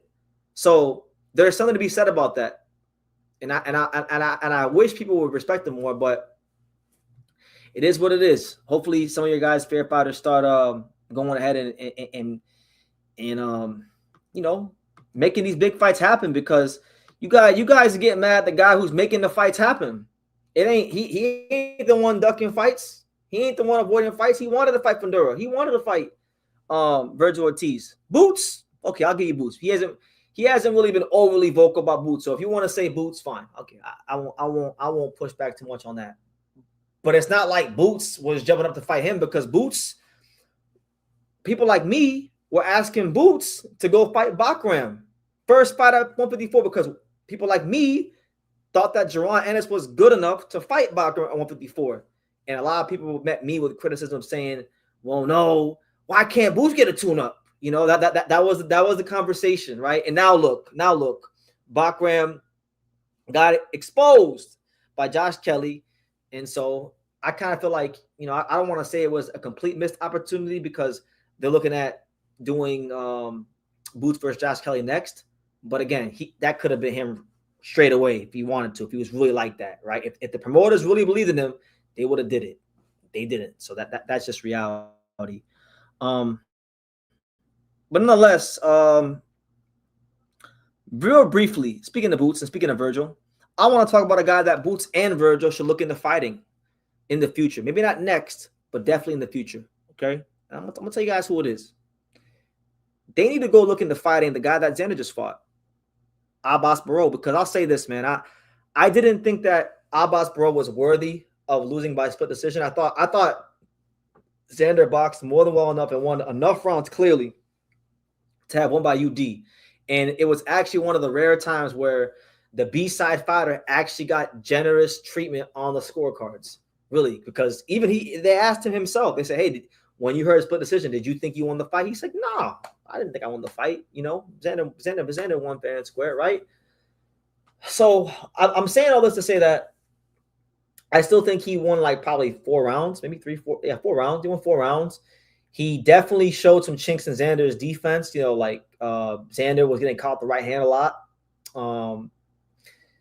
And he showed that he's a dog. He's a worthy competitor. And he's a guy that I hope, praying to God, boxing don't throw the wayside. So I'm gonna give y'all a true school advisory tip once again, free of charge. If Virgil Ortiz and Jaron Ennis, they can't get a deal done with each other, okay, cool. They can't get it done. Fight Abbas Bro. Fight him. Former world champion. Gave Xander a good fight. Fought him on paper at least to a split decision loss, right? So you have a chance to make a statement. You go and you knock him out. You knocked out a former world champion. You knocked out a guy that Xander only beat by split decision. That makes you look better, right? So just a healthy alternative. All in all, I give my respect to Abbas Bro because he went straight into the unification fight. Now you can sit here and say like, well, Abbas Bro had to go into unification BT. He's not no big name fighter. He doesn't got a big network behind him or a big time promoter rolling him all this money. And that's true. That is true. But you'd be surprised. A lot of fighters don't even have what Abbas Bro has, management wise, training wise, and they turn down fights like crazy. So I'm never gonna down a fighter for stepping up to the plate and making a unification fight happen. Not Xander, not Abbas Bro, not anybody. So this is my plea to the boxing game to not forget about this warrior. If he can't fight Boots and Virgil, then there's still guys out there. Maybe he can fight Usima Lima, who won yesterday, right? Maybe he could fight Bakram. Maybe he could fight Josh Kelly or who, I don't know who, but whoever it is, I want to see this guy only with top 5 contenders and champions. That's it. He deserves that much. He deserves to be on our TV screens because he's a fun fighter to watch. He's a skillful fighter to watch, and he conducts himself like a champion inside the ring and outside the ring. So I'll leave it at that. Shout out to Abbas Bro, man. We want to see that fight. And then as far as my last Xander Zayas talking point, because I don't want to drag this out. Very, very intriguing stuff. And I'll go to screen share for this. Shout out to everybody here. Make sure you smash that like button. I'll get your comments in a second. So Xander Zayas, he called out the whole division. He pretty much said, look, any and all the champions are more than invited to come to Puerto Rico and fight me, right? And you got, a lot of people may say like, well, BT, Xander Zayas has to be realistic. He can't really demand that anybody come to Puerto Rico and fight him because that's ducking. Who is Xander Zayas? And to that, I would say, who is Xander Zayas? He's the WBO and WBA unified champion. So he has half the belts in this division. That gives Xander Zayas leverage in any negotiation. Boots doesn't have a title. Virgil doesn't have a title, right? So there's that. Then on top of that, I don't know if the official attendance figures were, so I'm not going to go ahead and act like I know. But Xander Zayas had that place pretty damn full, and it was loud. It was very, very loud. And you can only imagine with him winning this fight and getting another belt, if he fights in Puerto Rico again, the crowd will be even bigger. If he fights someone with a bigger name than Abbas Bro, the crowd will be even bigger. More fans will come out. More Puerto Ricans come out, So he called all the champions out. But one of the guys he called out was Josh Kelly. And the reason I'm bringing up Josh Kelly is because Kelly, and credit to him, he did beat Bakram. I thought Bakram was going to beat him. So credit to him. He slayed the dragon. He beat the boogeyman, right? Not these other guys. So he deserves credit. But Josh Kelly was called out by Xander. He said it right here. He said, if Josh Kelly wants to get it on by the summer, I would like to invite him to Puerto Rico or New York City. Now, I know that Boots versus Kelly is a matchroom versus matchroom fight. And that's what Eddie Hearn's going to push for. But at the end of the day, these fighters have teams. Like Adam Booth and his management, like they have to look after Josh Kelly's best interest financially. And I'm going to say this. Xander has two of the belts. If they fight, that's a 3-belt unification fight. And on top of that, Xander is becoming a bigger commercial draw in Puerto Rico. So 3-belt unification, big crowd, good purse. Is it possible that Xander Zayas could potentially steal the Jaron Ennis fight away, or steal the Josh Kelly fight away from Jaron Ennis? I'm going to say probably not. I think Josh Kelly will probably fight Jaron Ennis because they had a contract signed. But I'm saying this to say that it's very possible that this is a possibility. When you just lay it out, listen to what I'm telling you guys. WBA title on the line, WBO title on the line, IBF title on the line. That's 3 belts. Okay. Puerto Rico, UK, 2 big boxing markets with 2 built-in fan bases. You'd be crazy to think that Josh Kelly's team wouldn't consider Xander Zayas. And then when you get into the boxing standpoint, let's just call a spade a spade. All right. Xander Zayas does a lot of things very, very well, but he does nothing great. You understand me? Let me repeat that again. Xander Zayas does many things very well, but he does nothing great.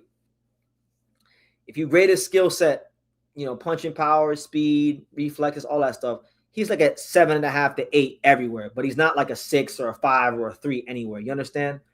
Probably the attribute that Xander lacks the most probably is his power, because he doesn't really finish guys like that. Maybe that'll come later on down the road, but he's not really finishing guys like that for the most part at the top level.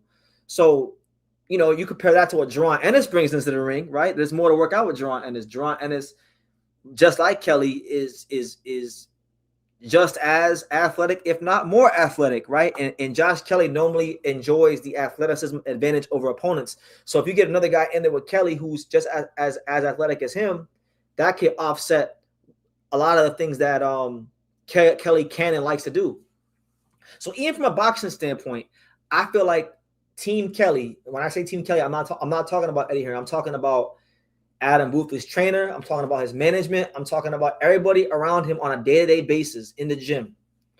They're going to look at this fight and think that this is a more winnable fight. And if they believe that and they want to roll the dice, if Kelly can go beat Xander Zayas, think about it. If Kelly can go beat Xander Zayas, Eddie Hearn gets the dream scenario. He gets the scenario where Jaron Ennis and Josh Kelly now becomes the fight to make for undisputed, which means that Eddie Hearn wouldn't lose at all. He would get the undisputed champion regardless if Kelly wins or Jaron Ennis wins. So as the old saying goes, it's high risk, high reward. You weigh your options. And I just think from a commercial standpoint, from a boxing standpoint, Team Kelly, I believe, even if they've signed the contract for the Jaron Ennis fight, doesn't mean that they won't consider, exploring the potential for a Xander Zayas fight, So we'll see how it goes. I just want to throw that out there because I do think it's a possibility. I really, really do. You understand? So we'll see how it goes. But shout out to everybody here. It's your boy BT, the untouchable True School Sports Empire. It is True School at Dark. Shout out to everybody who's rocking with me. Let me go to the comments because I know I probably got some real interesting comments. Let me see. Let me go up. Let me go up. They said, BT, did you hear about the rumored Jaron Ennis, Ben Whitaker doubleheader in Atlanta? Any guess on who Boots' opponent might be?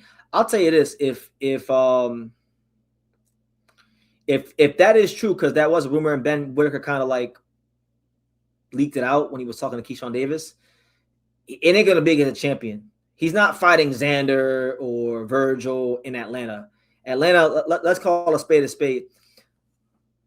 Atlanta is the most predominantly Black metropolitan city in America. That's why they're going to bring Jaron Ennis to Atlanta, because it's the most predominantly Black metropolitan city in the whole United States of America. That's a fact. All right. So they're going to try to mark him over there, right? And they'll probably put Brian Lemon Jr. on the undercard, right? Right. So as far as his opponent, it's not going to be no champion. I would expect, someone in the rankings. I don't know who. Some of you guys say Brandon Adams.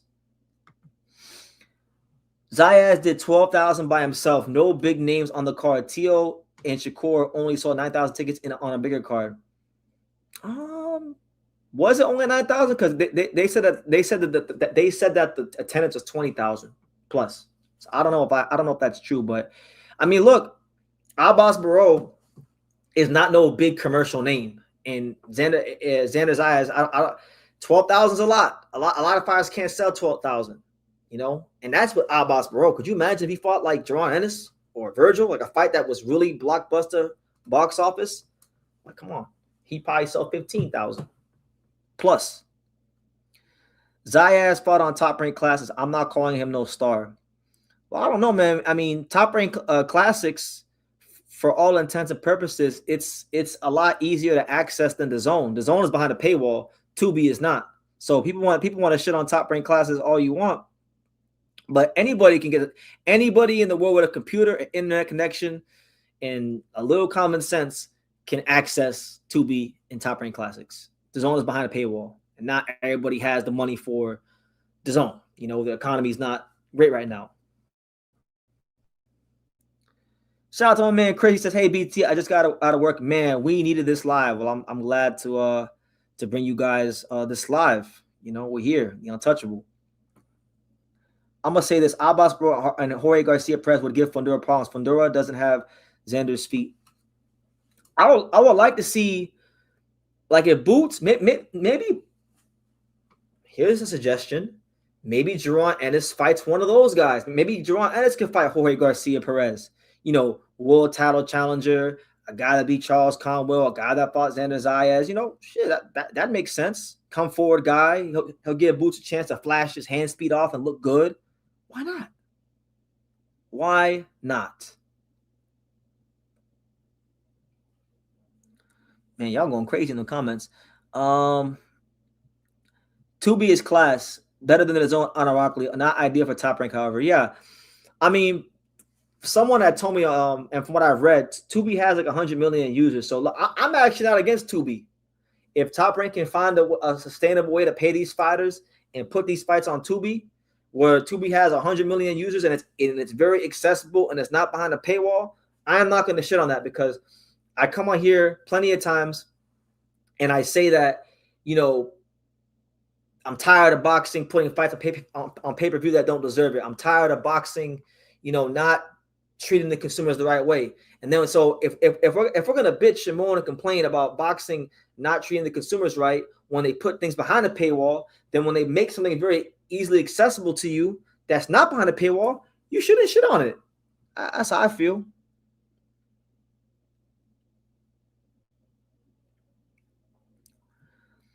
To be honest, as much as I want Boots to get a belt to make the Virgil fight more meaningful, Kelly deserves to do what he wants because he won that shit. That's what I'm saying. Like, bro, I was here back in September 2024 begging Jaron Ennis to go to 54 and fight Bakram, and everyone told me no.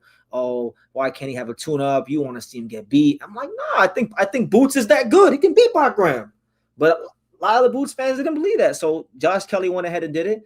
No, man, like, I mean, if Josh Kelly wants to go ahead and fight Xander, I mean, it's a 3-belt unification fight. Boots does not have a world title. World titles equal leverage. That's just, I don't make the rules. I'm just telling you what it is.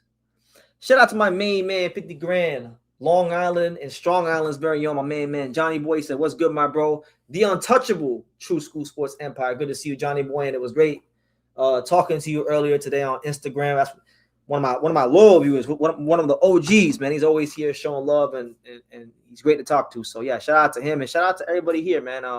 Even if you disagree with me, even if you think, you know what, BT, you hate this guy, you hate that guy, or you don't know shit, I appreciate every last person, because like I said, there's no True School Sports if you guys don't watch, and you know, there's no like, we do our best here on this channel to give you guys as much great content as possible. And I actually feel like I'm getting better, you know, I'm getting better and better, like a fine wine with time.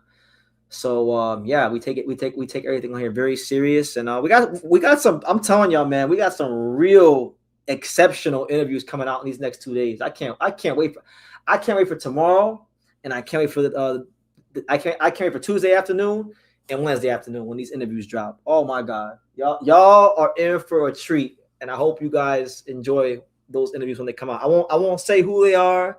I won't say what they are, what was said. Y'all just gonna have to watch for yourself when they come up. But yeah, Johnny, a boy, great to see you, champ. Hope all is well.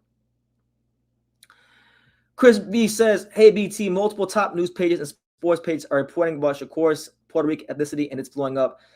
I don't think Xander has competition now for representation." Well, I have a video on this channel from 4 years ago, because 4 years ago, Shakur Stevenson had briefly talked about his Puerto Rican heritage, and a lot of people were gatekeeping and saying, well, oh, Shakur Stevenson is not a real Puerto Rican, right? And it's like, I know so many fighters in boxing, these Mexican American fighters that speak less Spanish than me, and they get to be Mexican and carry the flag and walk out to Vicente Fernandez, and it can benefit their career. So what's so bad about when Shakur Stevenson does the same exact shit? Like, I'm not. If he wants to embrace his Puerto Rican heritage, let him. I used to always joke around. Like 4 years ago, I used to always say that the biggest Mexico versus Puerto Rico fight in boxing was Shakur Stevenson versus Chris Colbert, because Chris Colbert's dad is part Mexican. So I used to joke around and be like, yeah, Shakur Stevenson versus Chris Colbert is one of the greatest Mexico versus Puerto Rico fights in the history of boxing, and people get mad about it. But it's not new news. I don't think he's going to replace Xander as far as being the face of Puerto Rican boxing, because Xander Zayas, his whole identity is Puerto Rican. Like if you took Xander Zayas being Puerto Rican away from him, what would it be left to promote? Like that's what his whole brand is being Puerto Rican. So I think his spot is secure as the face of Puerto Rican boxing for the time being. Shakur has always at Puerto Rico. He sometimes comes out with the flag. Yeah, he's had it on his trunks a couple times. Good point. Yeah, it's not a new thing. It's just that the Teo fight was so big that people that maybe weren't watching him that closely before were paying attention. Now they understand. He instead pursued yes. Boots could have fought Bakram, but I was begging him to in late 2024. But instead, he didn't fight Brian Norman Jr. Right, and then he prematurely left welterweight to go fight the guy from Angola. Correct, Philly versus Angola, the biggest rivalry in boxing. That's what I'm saying. Like, man, when I see these Puerto Rican fans that be hating on Shakur Stevenson, I'm like, man, haven't we seen enough Puerto Rican hype jobs like Alberto Machado and all these, Felix Verdejo? Haven't we seen Edgar Berlanga? Haven't we seen enough Puerto Rican hype jobs over the last 10 years? Every Puerto Rican boxing fan should be thrilled whenever Shakur Stevenson represents his Puerto Rican heritage, because then you can say, you know what? You have a guy that possibly might be the best fighter in the world not too long from now if he gets to certain fights and wins. You understand? Didn't Teo talk greasy about Puerto Ricans? He did. He did. He said that these Puerto Ricans these days have no heart, and he made his comments about black people, so it was kind of like a double entendre. Like, he lost to a black Puerto Rican dude. So I mean, life comes at you fast. That's why you gotta remain humble. The humble don't stumble. God bless Teo. God bless Shakur. No one's perfect. We all sin and we all fall short of the glory of God, and we're all learning. So it is what it is. I spoke about it earlier. I already said that I don't care about Devin versus Keyshawn, and I don't even care about Devin versus any of the champions. I said pretty much that Devin Haney, his team, disrespected Tiger Johnson as a man. Right, so now it's beyond boxing. It's a legitimate rivalry fight now. So on general principle, on GP, he got to go see Tiger Johnson. That's where I'm at. But I digress. Anyway, guys, let's talk. Let's pivot into our next talking point, because I gotta call it for what it is. I gotta call it for what it is, man. I like Bakram. He came onto the scene. He had these guys shook. Everyone's saying like, "Oh, BT, you made Bakram a boogeyman." No, Boots Ennis made him a boogeyman. Saying, "Oh, he needed all the Boots Ennis fanboys. Why can't he get a tune-up?" All that bullshit. Virgil Ortiz made him a boogeyman. Not wanting to fight him. Robert Garcia, who, by the way, Robert Garcia trained Bakram when Bakram first came to the States, so he knows Bakram. They said, "Oh, they want to hide behind the IBF free hydration clause," which is the easiest way for fighters to duck a fight these days, is just make an excuse about the IBF. And Virgil really shouldn't even be making excuses about the IBF clause, because he just got the 54. He hasn't been in 54 he hasn't been in this weight class that damn long to be complaining about the IBF clause, right? So they turned him into a boogeyman for the last year and a half, some change, right? And even Xander, I like Xander, but I'm not gonna be biased. Even Xander, You know, I didn't hear Peter Khan or Xander saying, "Hey, we want to go fight Bakram." No, they waited for Abbas Barrow, who they felt was the easiest of the champions to fight. They beat him. Credit to them. Good management. He's unified champion. But they weren't wanting to go fight that big, strong, ugly Chechnyan knockout puncher with bricks in his hands. No, the British man did. The kid from Sunderland did. Josh Kelly went in there and beat Bakram Murtazalia. So he deserves all the credit in the world. And I'm happy for Josh Kelly because I remember, was it 2017, 2018 when I did my prospect review video of him when he was 5-0. And I thought back then, I thought that Josh Kelly was going to be a world champion, you know, just based off of what I'd seen from his speed, from his reflexes, from the pedigree he had as an Olympian, as an amateur. All signs pointed to Josh Kelly not just being a world champion, but being a star in British boxing, honestly. But then he ran into good old David Avanesyan, and we know what happened. David Avanesyan broke his spirit. He broke his will. And then he had to rebuild. You know, he had to rebuild from there. And, you know, he fought Ishmael Davis about a year ago or a year and a half ago on short notice. Ishmael Davis doesn't even have amateur background. Ishmael Davis has one amateur fight, and he was fighting Josh Kelly tooth and nail. So it just, based on the way his career had went all these years, not just one fight, but like the totality of from the Avanesyan fight leading up to the Bakram fight, it just didn't feel like he was going to win this fight, in my opinion. I know a lot of people say Bakram was overrated and they picked him, but not from my vantage point, nothing that had been happening over the last 5 years will lead me to believe that he was going to, you know, win the fight. He did. He dropped Bakram. He fought a very smart game plan. Adam Booth deserves all the credit in the world. I think this is Adam Booth's finest work as a coach. And yeah, it was a career best performance on a night that he really needed it. Because the crazy thing is, even though it was a career best performance and Bakram fought like complete ass for the first half of the fight, Kelly still got put on his ass 2 times. He still got hurt 2 times. He still let the fight very, very close. I've seen people here and there. Some people say that the fight could have been a draw. I think it could have been a draw.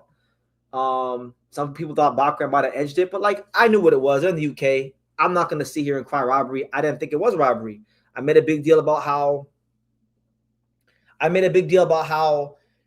Matchroom and all the politics was against Bakram, but honestly, politics weren't needed. The fight I thought was scored very fairly. Could have went either way.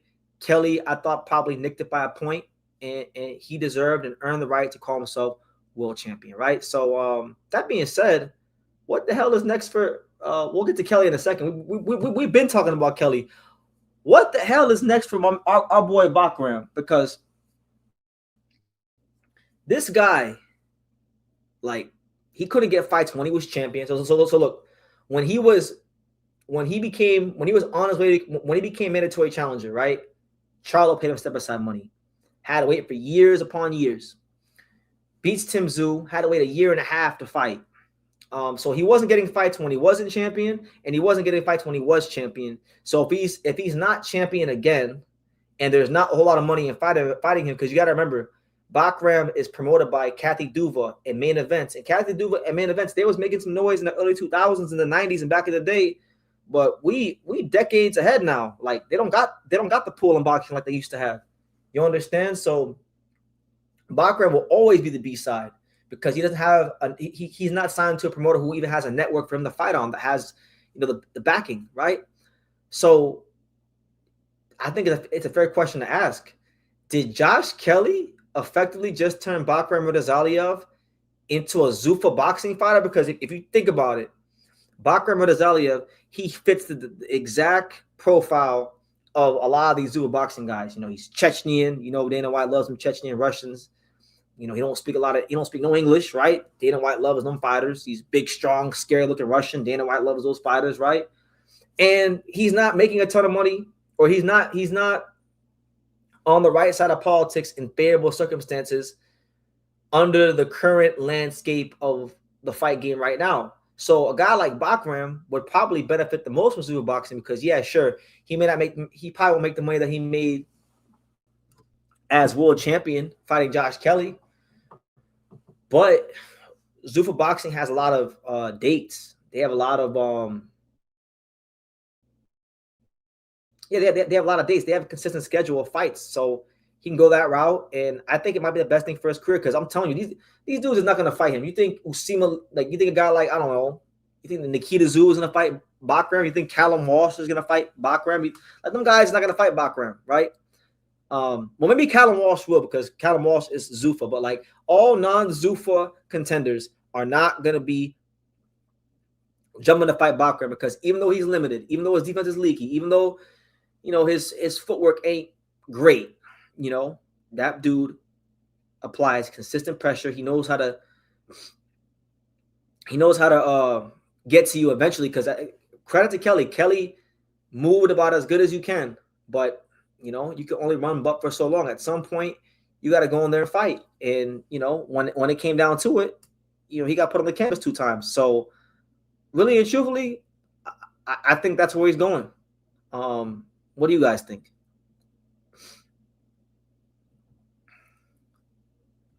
Shout out to my guy Johnny Boy with the super chat. He says, BT, what's crazy is that the live odds on DraftKings in the 11th round had Bakram a minus 700 favorite. So they thought he was winning big, which I didn't get. Well, a lot of times, boxing and odds and these kind of things, odds makers don't know shit about boxing. That's been proven time and time again. That's why a lot of people make great money. A lot of people make great money betting on boxing because the boxing odds be crazy. I didn't know that. So you put me on game. I'm not a betting guy like that, but you put me on game. That's crazy. Minus 700. So they thought he was winning. So if you're going by the live odds and then what actually happened in the ring, then yeah, you could say it's robbery, but I'm not gonna do that. I thought I was pretty close.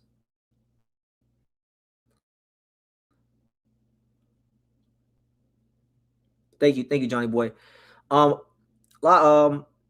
was that one comment? What was that one comment? I saw one comment. Someone had a great question. I think someone had asked if Shakur is a runner, then what is Kelly? Yeah, right here.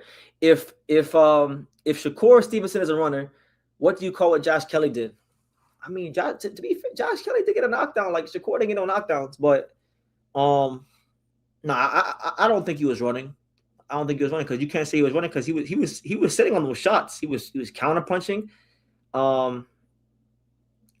Based on the volume of punches he thrown, I wouldn't call it running. But a lot of people didn't like how he fought. They thought he was firing like a punk, and I'm not one to complain. Like I thought he did what he needed to do with what God gave him skill wise to give himself the best chance to win, and he got it done. And the new. That's it. Like boxing's a results-based business. He managed to drop. He managed to drop Bakram, and that wasn't just off of not. He had to sit down on some of them shots. Yeah, no. Like in the latter part of the fight, when he was dipping his head and Bakram was timing him and hitting him on the temple, and when Bakram dropped his ass, that's when he started running. But them first I'm gonna say the first 7-8 rounds, he was boxing. He was using lateral movement. He was doing what he needed to do to give himself a chance to win. And then rounds 8, round 9, round 10, round 11, that's when Kelly really put his Nike track shoes on and did his thing. Or Champion, because he's sponsored by Champion. This Champion track shoes. If Bakram was the A side, he would have got the decision. He would have got the decision. This is true. I agree. The fight was close enough, but guess what? He wasn't the A side, so I knew he wasn't getting it. So I'm not gonna sit here and call it no crazy robbery. I knew what it was. I knew what it was going in. I'm sure Bakram knew what it was going in, and that's why you don't leave it in the judge's hands. Bakram had to do what Bakram needed to do in this fight was what Kovalev did to Nathan Cleverly all those years ago in Wales. He needed to do that so that you don't give the judges no chance to screw you. And there was too many rounds. He's just following Kelly around in a straight line. That's no bueno. My man Ju, where is he? Where is that? I missed that comment. Where is it? My man Jube says, Caleb Plant, Regis Prograis, John Scrappy Ramirez, Ernesto Mercado were all at the Zuffa show. What do you think about them going after them? Well, Caleb Plant has a great story. We know his life story, and he's a former champion. He's a name. So him going to Zuffa will give them more credibility. Pro grade former champion, more credibility. And to be fair, Regis Prograis is not going to get no great opportunities. Like he's at the very end of his career. His reflexes have slowed down. His feet have slowed down. So it's probably the best. That's the move for him. Now you mentioned Ernesto Mercado. That's interesting because Mercado is not on the back nine at the end of his career. Mercado is very much a young guy who's ascending towards the prime of his career. A very, very exciting fighter at 140. I could have sworn he was signed to Matchroom, but I guess maybe his contract is done. Very intriguing. I'm more excited to see what Zuffa's going to do for guys like him. These like top prospects, because it's one thing if you're a faded champion or a guy who's good but can't get fights because you don't have a big name and don't speak English. But it's different when you're a guy who's like a blue chip or deemed to be by many a blue chip kind of talent. I don't know. I want to see how Zuffa moves him. I don't have an opinion, to be honest.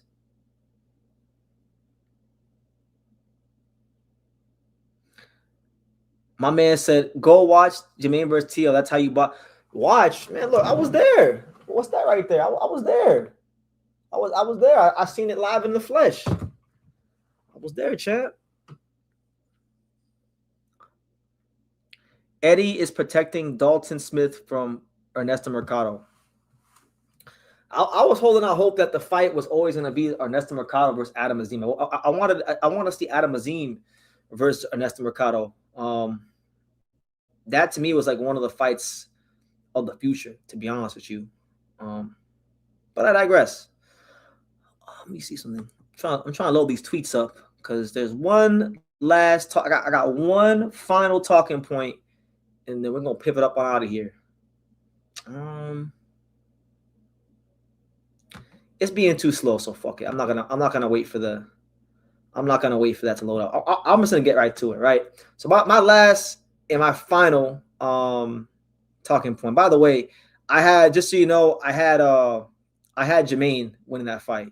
If you go back and watch my post-fight review on it, go back and watch my post-fight review on it. I was very disgusted by that fight.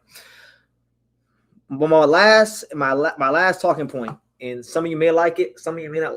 Some of you may not like. Some of you may like it. Some of you may not like it. But either way, who cares? This is the God's honest truth. Because the week was about Shakur and Teo and Xander Zayas and Barreau and Kelly and Bakram Razali. Right? We had an action-packed week, but let it not be lost in the shuffle on you guys that we had another fight out there in Denmark, because you had William Skoll. Yes, the William Skoll, former world champion, back in action.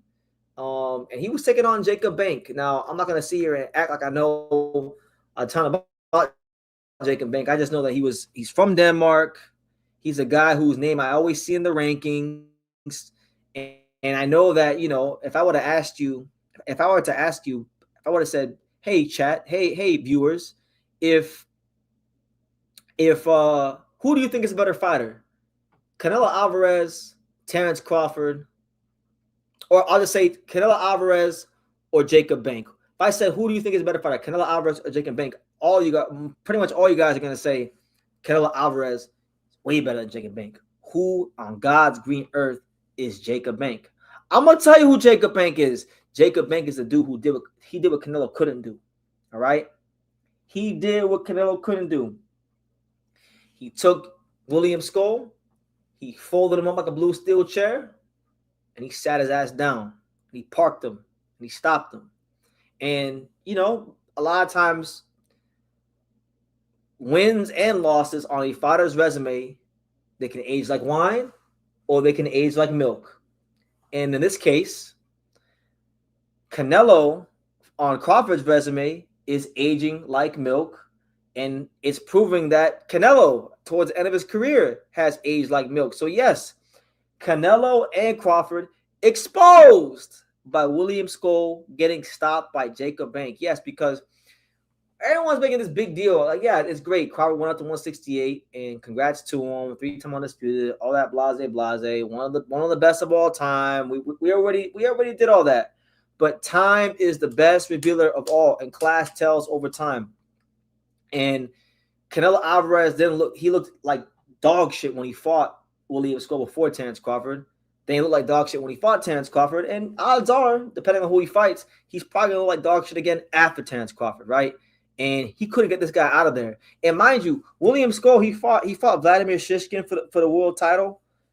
I don't even think he won that fight. I think we're talking about home cooking for Josh Kelly. I thought William Scoll got home cooking when he fought Vladimir Shishkin. I thought Shishkin beat him 115-113. And and Scoll got a decision because they were in Germany, which is where his promoters are from, Argon Sports. They won the purse bid, so it was in Germany, his home turf, right? So you know what? I can show you, but I can tell you, right? Let me not be a hater, because a lot of you guys are gonna say I'm making things out of thin air and I'm hating, right? So look. This is William Scoll. You guys remember him? This the former IBF super middleweight champion of the world. This is the guy who won the belt against Vladimir Shishkin because Canelo vacated the belt, and then Canelo let him win it. And then Canelo won it back from him to become a 2-time undisputed champion, right? In one of the worst fights you're ever gonna see. Okay, so Canelo Alvarez, as you can see right here, he went 12 rounds with Mr. William Scoll. You understand? Now Jacob Bank, little old Jacob Bank, who I don't know a ton about. Maybe he's a really good fighter. I don't know. I gotta go do my homework on Jacob Bank. 18-0, 10 knockouts. I know he's a contender. He does have one against Tyrone Zoiger, who was a decent European level fighter. He stopped Tyrone Zoiger, so that's not bad. That's actually pretty decent for a guy at the European level. But then he went ahead and he did what Canelo couldn't do. He beat the shit out of William Scoll, because the cards weren't close. For all intents and purposes, like, he was up on all the cards. As to where, in the Canelo Alvarez fight, a couple of these judges thought the fight was kind of close, because to be fair, William Scoll was winning some of these rounds just because he was the ring general. He was circling a lot and keeping the fight very low volume and keeping it very boring. And Canelo couldn't cut the ring off on him. So, Canelo Alvarez was kind of close with William Scoll. He won it clearly, but it wasn't like a blowout. You understand? And then little old Jacob Bank, who, a lot of you guys probably never heard of, he went in there, he fought William Scoll, and he treated him like he treated William Scoll the way Canelo was supposed to treat William Scoll. You see these scorecards, 110-97, and he parked his ass in the 12th round. That's how so I'm saying all this to say that, a lot of people have been getting very ridiculous about Terence Crawford and his place in history. And listen, Terence Crawford's a great fighter. He's an all-time great. He's arguably the best fighter of our era. I give him his flowers as that. But come on, man. Like, where is Terence? Where's Terence at? So look, great fight. We know Terence is great. Like what's understood don't gotta be repeated all the time, right? But look, man, like a lot of these wins. I mean, Avanesian aged pretty well, but a lot of these wins, they didn't age like wine. They aged like milk. And you could probably say, well, it's because Terence Crawford beat these guys and they were never the same after that, which, might be true to an extent. But no, Canelo Alvarez was washed. He looked washed before he fought Terence. He looked washed during the Terence fight. And odds are, like I said, he might look washed after Terence, right? We'll see how it goes. But I'm just doing this video to let y'all know that and show some love to the fighting pride of Denmark, Jacob Bank, because he did to this man. He did to William Scoll, who a lot of you guys don't think is that good. He did to this man what Canelo Alvarez couldn't do, right? The great Canelo Alvarez, the greatest Mexican fighter of all time, right? So make sure you guys show your love and your appreciation and your support for the fighting pride of, I don't know, Kolding, Denmark. Kolding, Denmark in the building. Shout out to Jacob Bank. And you know what? Jacob Bank earned himself a true school video. I'm gonna watch and learn about Jacob Bank and give you guys a real video about him. But yeah, that's it, man. I just wanted to highlight that. Like, people were talking about, oh, Terence beat Canelo and it was great. And it is great because he, 3-time undisputed. It's great because of the accomplishments. But you see what Jacob Bank did to William Scoll. You see what he did to him, you know.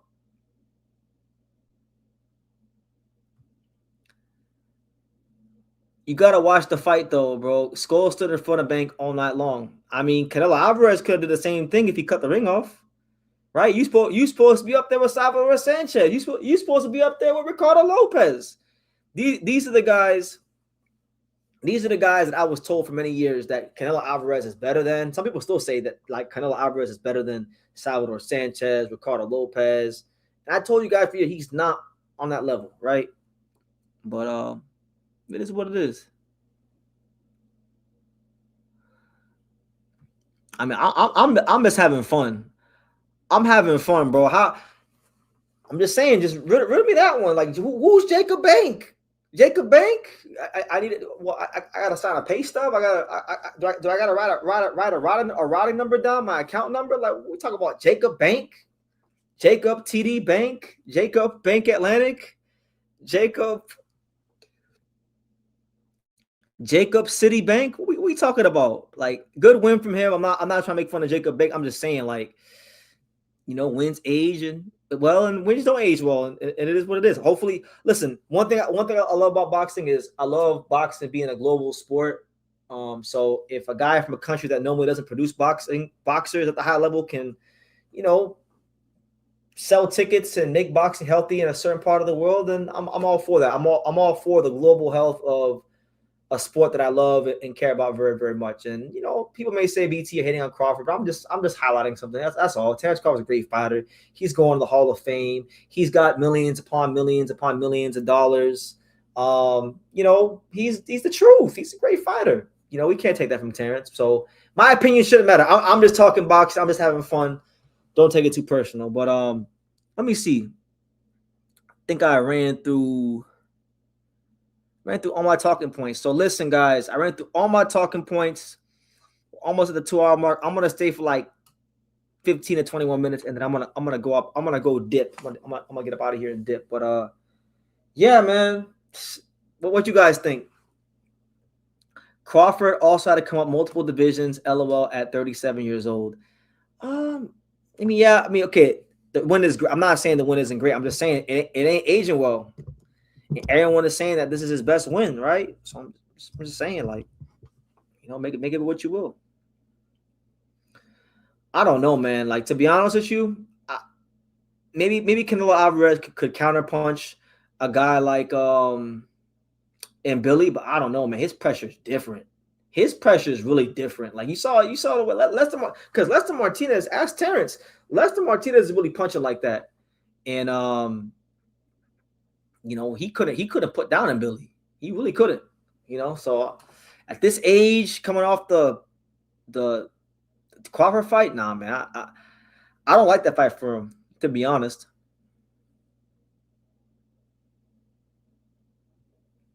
Resumes is overrated, y'all. Eye test. No. We can't do that. Resume does matter. Like, I get it. We can go ahead and we can watch, a guy on tape. But I mean, if he's matched, like, I think Xander Zayas is a fantastic fighter, and a lot of you guys say he ain't shit because he ain't fought Boots, Ennis, and Virgil. Like, but he's a unified champion, so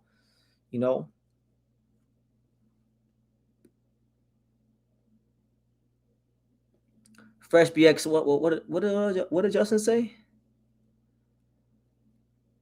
I mean, I understand matchmaking very, very well. Like, I get it. I get it. You know what? Terrence was matched pretty damn well by Top Rank for keeping it in a spade. Like, he got to fight Amir Khan, when he was old and extremely like every fighter in boxing, and I mean every fighter in boxing. My favorite fighters, your favorite fighters, all our favorite fighters who have accomplished anything in boxing have been matched exceptionally well. Because to be successful in boxing, it's part of the game. You need good matchmakers that know what they're doing. You can't take hard. You can't just fight killer after killer after killer. Like that. That's not how it goes. No one does. You gotta beat the best at their best. Keyword: their best. I get it, and if we're just being objective here, like, I don't want to turn it. I don't want to turn it into that kind of live. We've been on this road before. With Crawford, I don't want to. I don't feel like going down that road. But I just wanted to highlight that. Shout out to Jacob Bank. His pressure is different, which is why Diego Pacheco turned down the fight. He did. And listen, Diego Pacheco turned down the Hamza Shiraz fight. It is a duck, even though I like Diego Pacheco. But we'll see the next move is. We shall see, Hyro.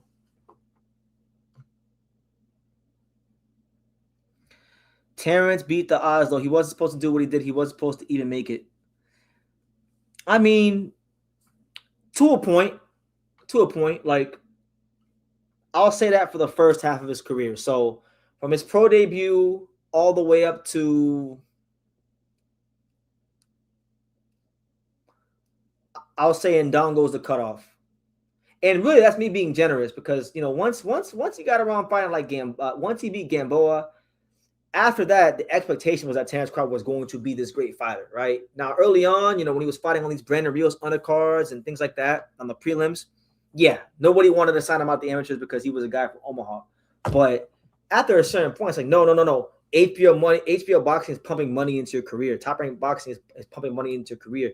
You are being groomed and you're expected to now be great. So I like how everybody tried to say he was against all odds. Like, bro, like after you pretty much once you got to about the Gamboa, Beltran, Delome part of your career, you were expected to be great. Now, as far as him going to 168 to beat Canelo, no, he wasn't supposed to do that. But he did, so he does deserve credit, and he is a great fighter, and he's going to the Hall of Fame, and he's one of the best counter punchers of all time. And believe it or not, he's one of my favorite fighters of all time. But I gotta keep it 100. Oscar and Robert Diaz publicly stated that they match made for Canelo very carefully. Oh, I know. I mean, oh my god. When if Nishat, I'll tell you this, there's all this talk about the next face of boxing and all that kind of stuff. If that Indian kid from Matchroom Boxing, that Nishat Dev, if he wins a world title, he gonna fuck around and be like one of the biggest names in boxing because Indian population is huge. It's an untapped boxing market. They're dying for a boxing champion to get behind. And he's actually a good fighter. He actually has talent and skills. Why are you guys mentioning? I mean, Andre. Like I like Andre. You guys don't. I like Andre, but like, man, I'm gonna tell you guys this. I was just at the WBA convention, and I ran into Andre's conditioning coach, Mike Velos. Good dude. I didn't even realize that he was that big of a supporter of mine until I met him. So shout out to him.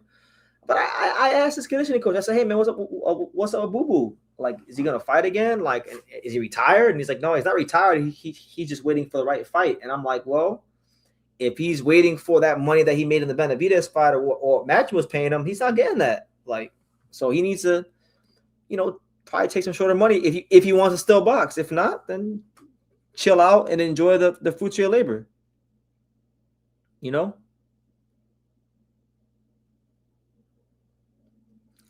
That's what I'm saying. Like. Yeah, he had PBC. He had PBC on a unified front to not fight him while he was a top-ranked fighter. But he could have possibly went over to PBC and tried to do the fight. He didn't do that. He was happy with the $4 million that Bob Arum was paying him to fight Awash Amir Khan. So I mean, there's two sides to every story. Personally, at that time, I thought that Top Rank and PBC should have came together, because working together works. And that shouldn't have been an issue with who Terrence was with. But the climate at that time was that, hey, PBC and Top Rank wasn't doing business. So it was what it was.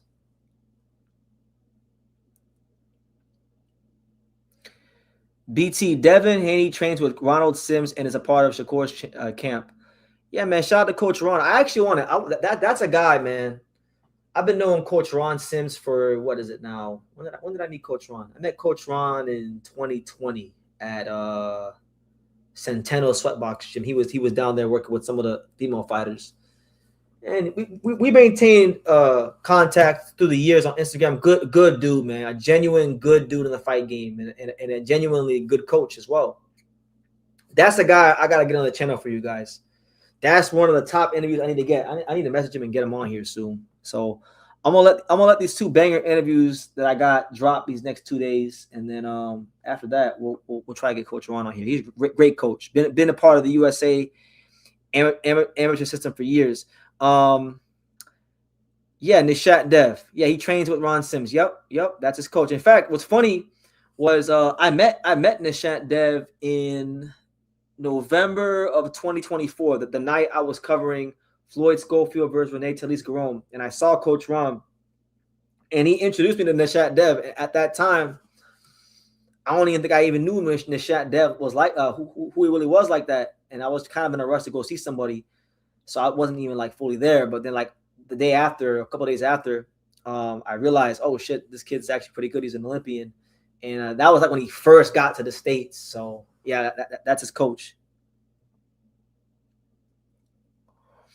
Andre on Zuffa is a permanent match deal. Keep him busy, full about 3 or 4 fight deal, and his name value back up.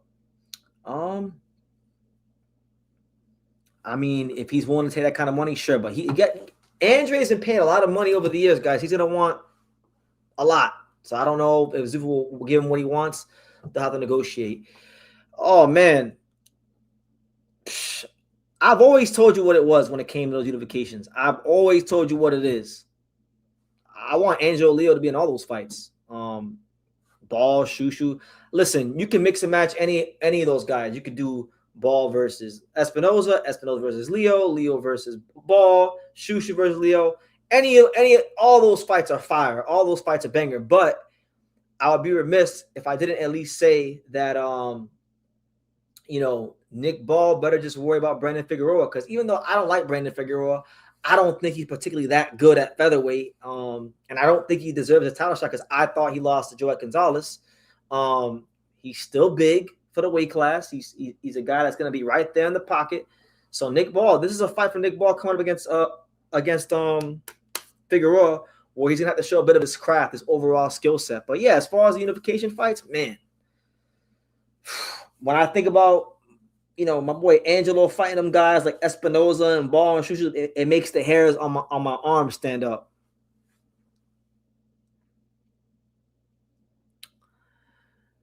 You know what's funny, guys? Everybody keeps talking about Espinoza, right? And I like Espinoza. I want to make that very clear. I like him. I've been watching a lot of tape on these guys. I'm always watching these featherweights. I don't know, man. Espinoza is not what you guys think. Like,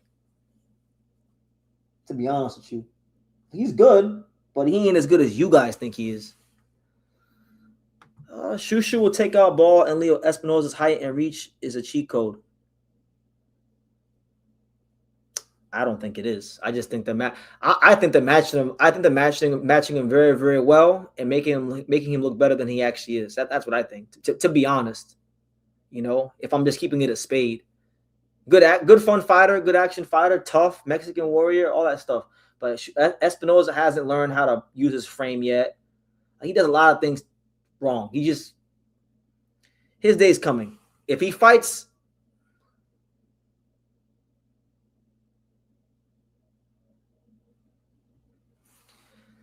Shout out to my boy Johnny Boy, and I wholeheartedly agree with the super chat. He says Angelo Leo will be a unified champion soon.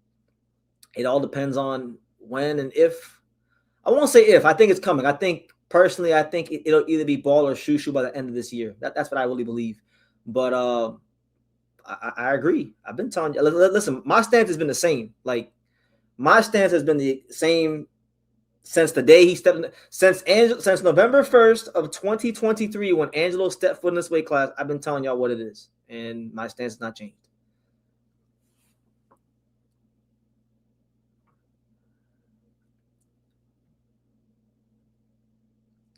$126 is good, but hey, man, they don't want to fight each other. But now that Shushu is champ, he make the fights happen. That's funny that you guys said. If you guys really knew I mean, I'm not saying that Shushu doesn't want to fight because he just got here, so I can't really say much about him.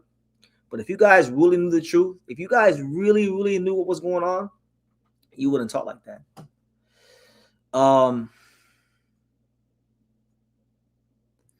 Justin Todd says, stop feeding him to the public like he's nice as fuck. Who? He is. I mean, last time I checked, he's the only 2-division champion in this weight class. Is Rafael Espinoza a 2-division champion? No. Is Shushu a 2-division champion? No. Is Nick Ball a 2-division champion? No. But Angelo Leo is. So it's not, I don't got to feed anything. It's a fact. You know? But I'd agree. I'd digress.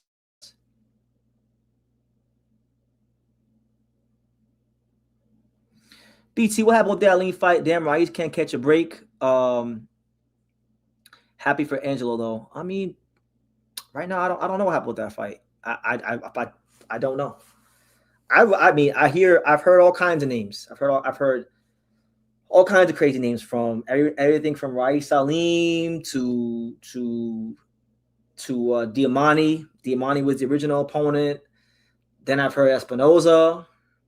Now I'm hearing somebody else. So I really don't know. I'm like you guys. I'm waiting to find out like you.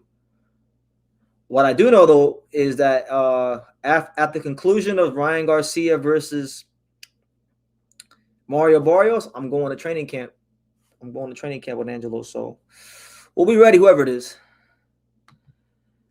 Nah, Espinoza's good, but you could like, nah, man. Nah. Espinoza's good. Like, I gotta see more. Like dense bones. I don't see what you guys see. I see a very good action fighter. I see a guy with very dense bones. I see a guy who's a very good body puncher. But I don't see what you see. Very good. He's a good fighter. I'm not saying he's not a good fighter, but y'all trying to make it seem like he's this unbeatable fighter. How would Raymond Ford do against Shushu if he came back down? Well, he's not come back down. He was talking about going to 130 the night he won the title against Komatov. That's actually a fight I really want to see at some point because that's Brooklyn versus Jersey, right? I think Raymond Ford from Camden, so that's Brooklyn versus Camden, New Jersey, right? They was talking crazy on Twitter, right? So I would love to see them fight. If they fought each other at featherweight, if Raymond Ford was healthy, pick them fight damn near. I think it's hard for me to pick against Ford because the Komatov fight when Ford see this the problem with Ford. I like Ford. There's a problem with him, man. Because ever since that damn Komatov fight, when I was on here talking crazy and got him all fired up, he ain't really had a performance close to that since. If we're just being honest, he's one of them guys. He needs to have some negativity thrown his way. So I don't know.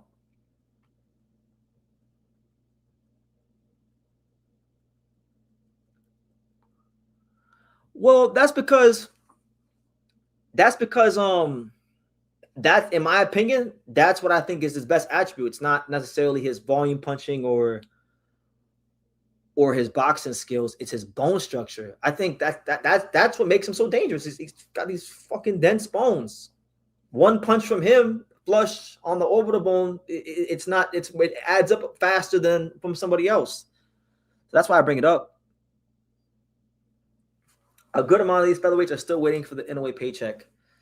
Like I said, man, you can choose to believe that. I mean, I know for a fact Angelo ain't waiting for the in-away paycheck. He's trying to get these unification fights done. And, I won't say no names. But one of these champions, I won't say who, one of them already got an offer and turned it down a while ago. So, it is what it is. Shout out to my boy Johnny Boy. He says, one last time, Angelo Leo will be the unified champion in the near future. Much respect, BT. I'll catch later. And I agree. And I'm looking forward to definitely seeing how all this plays out. It's a great time for the division, man. I'm happy Shushu won because I feel like, to parrot what Shushu said in his in a lot of his interviews, like each of these guys, I feel like brings something unique to the division. Espinoza, 6'1", circus act of a featherweight, for that size, tough Mexican fighter, right? Does all the singing and shit like that. Really cool. Nick Ball, short, built like a fire hydrant, volume puncher, brings the fight to you, right? You got him. You got Angelo Leo, a guy that has shown you he can outbox guys, and he's showing you guys that he can also knock guys out with one punch to the head into the body, right? Showing you guys a little bit of everything, and then Shushu himself, and it's like he showed in his last fight, showing you guys that he has that ability to be a devastating, elite, aggressive counterpuncher. So they're all bringing something great to the division. They're all from really interesting places, right? And so, God willing, this is the year we finally get that featherweight unification. Yes, sir. Yes, sir.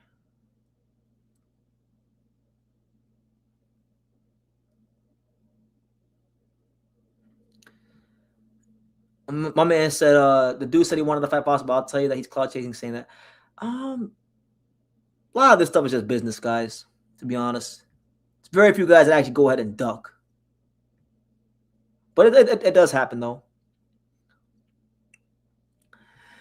Yeah, like Raymond Ford, I got love for Ford. Man, he's always going off on somebody on Twitter, If I say enough things on here or in my video, he'll go off on me, He did it before. He did it 2 years ago heading into the Komatov fight. So shit. Ray Ford is about smoke.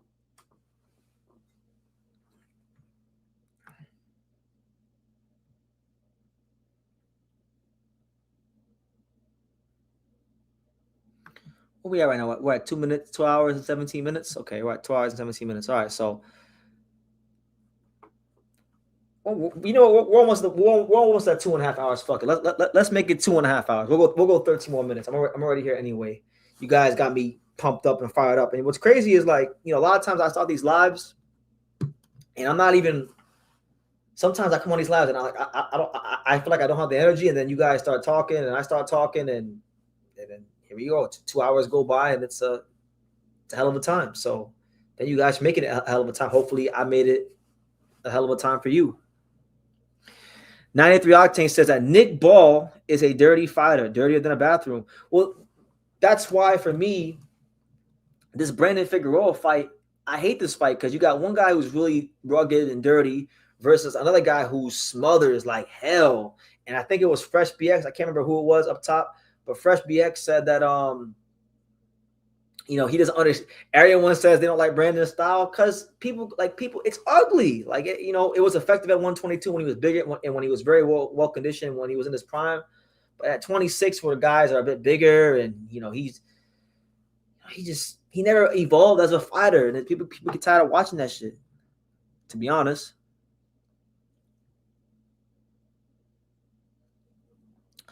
Shout out to TSM Hard with the super chat. He says Hayato Tsutsumi stops Raymond Ford. Oh my god, I want to see that fight. I love that fight. That was a fight I talked about when, and Ford's actually went off about Hayato Tsutsumi. He says that Ford feels like a lot of the box community they hype all these foreign fighters. Which, you know what, to his credit, when he fought Otabek Komotov, to be like. I still think highly of Otabek Komotov. Otabek Komotov can fight. It's just that he's from Uzbekistan. He don't speak no English. You talk about a guy that needs to go to Zuba boxing. Otabek Komotov has to go to Zuba boxing because he's only fought one time since the Ford fight, and it was against a random Filipino guy. I wanted to see Shushu fight Komotov before he fought for the title, right? So people like me are why he feels that way, right? Because I was the only person really talking about that fight that was excited for it before it happened. Now, during and after people got excited, I was excited about it going into it. But I love that fight. That's a very great matchup between two very skillful fighters. Who are Brandon's coaches? Like, how could you teach that? I don't know who they are now. To be honest with you, I don't even know. All I can say about Brandon Figueroa, I just know who his strength and conditioning coach is, and I'm a very big fan of his strength and conditioning coach. If you know who it is. Joel says Christian Medina this Friday, BT. This Friday, it's the biggest 118 challenge for Bam. Yeah, I'm excited to see him fight. He's fighting Adrian Coudiel, who was a world champion at 108. I never seen Adrian Coudiel fight this damn high in weight, so I'm intrigued to see how that goes. And yeah, it'll be a good fight. I gotta do a video on that now that you mentioned it. I gotta make a note and do a video on that before Friday.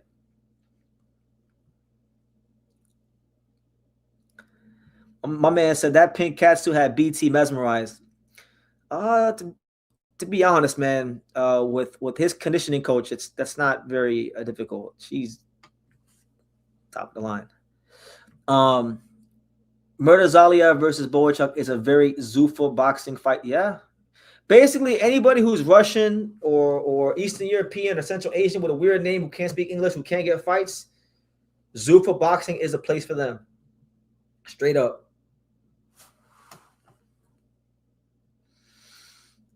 Yeah, Golden Boy was supposed to have Charles Conwell back in the ring. I remember when I asked Rick Laser on here about it last time he was on here last month, and he said that Conwell was supposed to be back at it early this year. So we'll see how it goes. And as far as Robesi actually trains down in South Florida. He spars regularly with a fighter that I'm very, very close to. So I'll be giving my little reports about Robesi and shit like that. And I don't know, man. I feel like he's halfway out. I think mentally he's halfway out the door from what I hear. But we'll see. It'd be nice to have Robesi back into the division, relevant again, and because he's a good fighter, he's a gold medalist, he has value, former world champion. So yeah, hopefully those guys get back in the ring. Mason will eliminate the winner of the Schofield body for unification. Mason will eliminate the winner. Oh, you're saying, yeah, I hear you. Well, I mean, I don't really see Abdullah Mason being in a unification fight because you got Shakur. They're not fighting Shakur. And if they do, then they got some balls on them because I don't think he's ready for that fight. Murataya, I don't see Top Rank doing that right now. Who are the other champions? You got Murataya, you got Dula, you got Shakur, and I know I'm missing somebody else.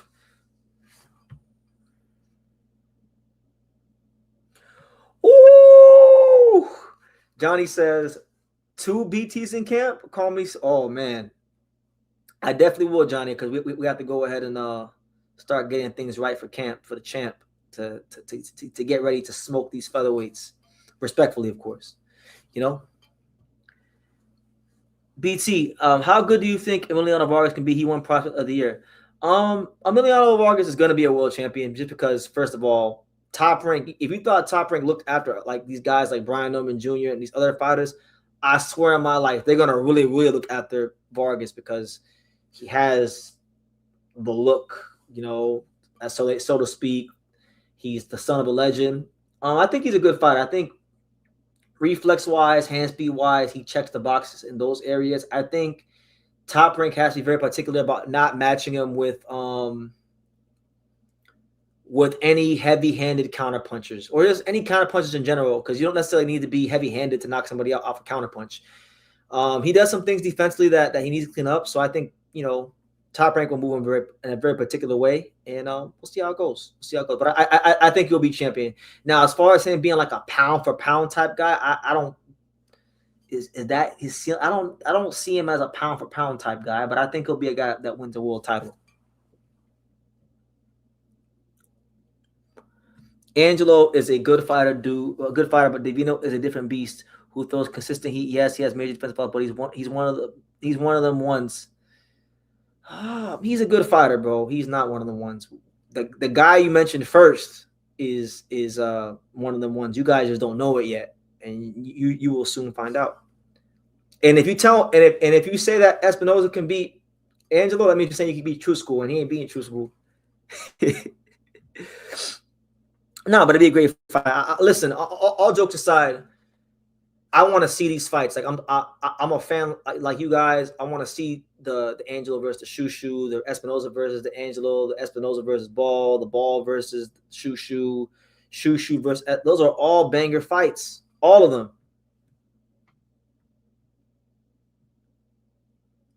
Oh, we all know how that's gonna go. We all know that Emiliano Vargas will probably win a vacant WBO title.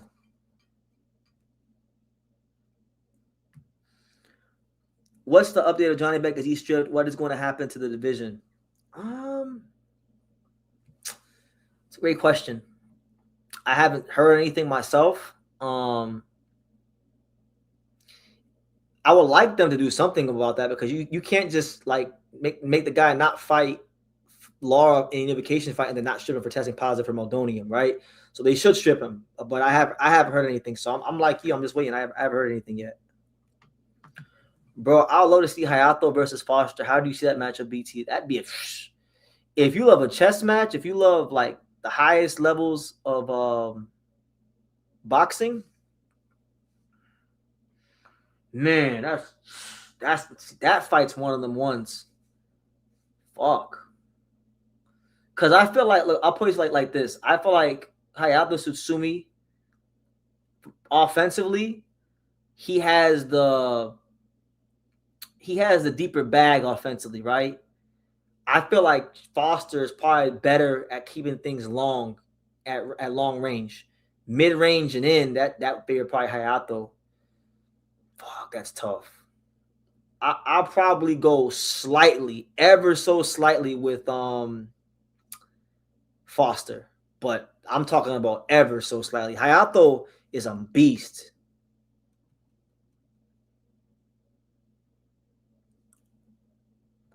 BT, to your eyes, who's more talented, Keyshawn or Shakur? Depends on like what you're talking about. I'm gonna say Shakur only because Keyshawn is very good and he's very talented, and you know, I could be wrong. He was an Olympic silver medalist, just like Shakur, so he can box. They don't just hand those out, right?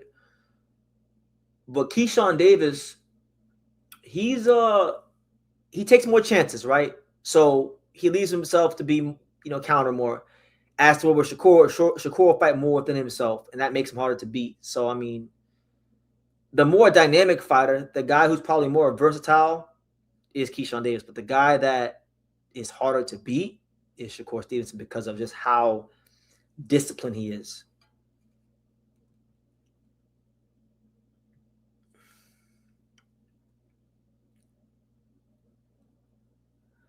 Oh no, Hayato Tsutsumi is the truth. Like people talk about all this. Like I know I'm a big Kenshiro fan. I know everyone talks about Junta Nakatani and all that stuff. Yo, I'm telling y'all right now. You got Inoue, and we're talking about just Japanese boxing. We're talking about skills, skill set. You got Inoue. After Inoue, in terms of just pure skills, not resume, none of that, just pure skills. I got Hayato too in Japan, right behind Inoue. I like Hayato more than his brother. Everybody's gassed on Reito because he's with Ring Magazine. He's on the Turkey cards, but Hayato to me is I like him a little more. But Reito's very good too. What fight of Hayato should you watch? All of them. Just pick anyone. Just pick one. Would BT and not maybe BT, but the other BT would the other BT take the trip to camp? I mean, we have to work out the particulars, the details, the figures, if you will, Johnny.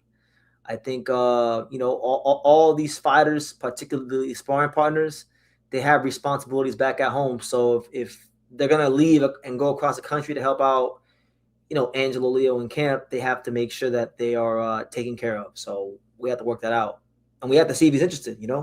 We'll see. When we get that other BT in camp, it's a wrap. When we get the other BT in camp, not me, but the other BT from South Florida, oh, it's a wrap. It's a wrap.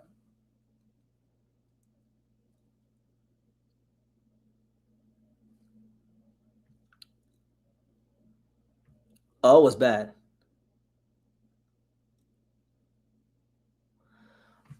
I think I know the answer, but how do you feel about Ryan Garcia versus Barrios fight? I got Ryan Garcia in that fight, and then the undercard is very good. You got Andy Hiroka versus Gary Anton Russell, which I'm really excited about. To be honest, like I can't even remember any of the other fights on the undercard because I'm locked into that Gary Anton Russell Andy Hiroka fight. If I'm just being honest. How do you see Hiroka versus Shakur? That's a good fight. I want to see honestly, I want to see Shakur fight another boxer. Hiroka's more of a boxer puncher, but he can keep things long. He's just one of those guys. Like he's not my favorite fighter or anything like that. Like there's other guys I'd much rather watch fight than Shakur, but I ain't never picked against him, and he's one of those guys I'm probably never gonna pick against until like I'm gonna have to see him lose. Like he's just one of them guys for me. There's not many of those guys, but he's one of those guys. I'm gonna have to literally see him get splattered and lose in the canvas to get outboxed. There's guys that I think that like I want to see him fight O'Shaquie Foster. I feel like that'd be a good fight.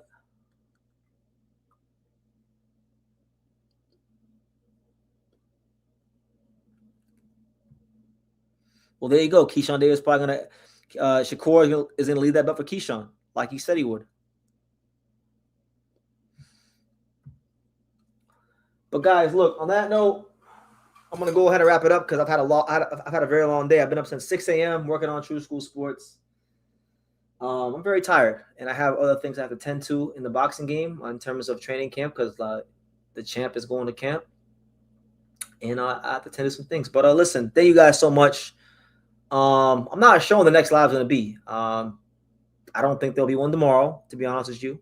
But there will be there will be a really good interview dropping tomorrow. You guys just wait on that one. Tomorrow afternoon, there's going to be a really, really good interview that you guys won't want to miss. And then the day after that, on Wednesday, there'll be another great interview dropping. So there's two big interviews in the chamber. Stay tuned for those. Keep rocking with True School Sports. And keep loving the sport of boxing. And we're going to keep doing right by you guys, the fight fans. So God bless. Take care. God bless everybody's family. All that. Blase. And like I said, you know the rest. Take care.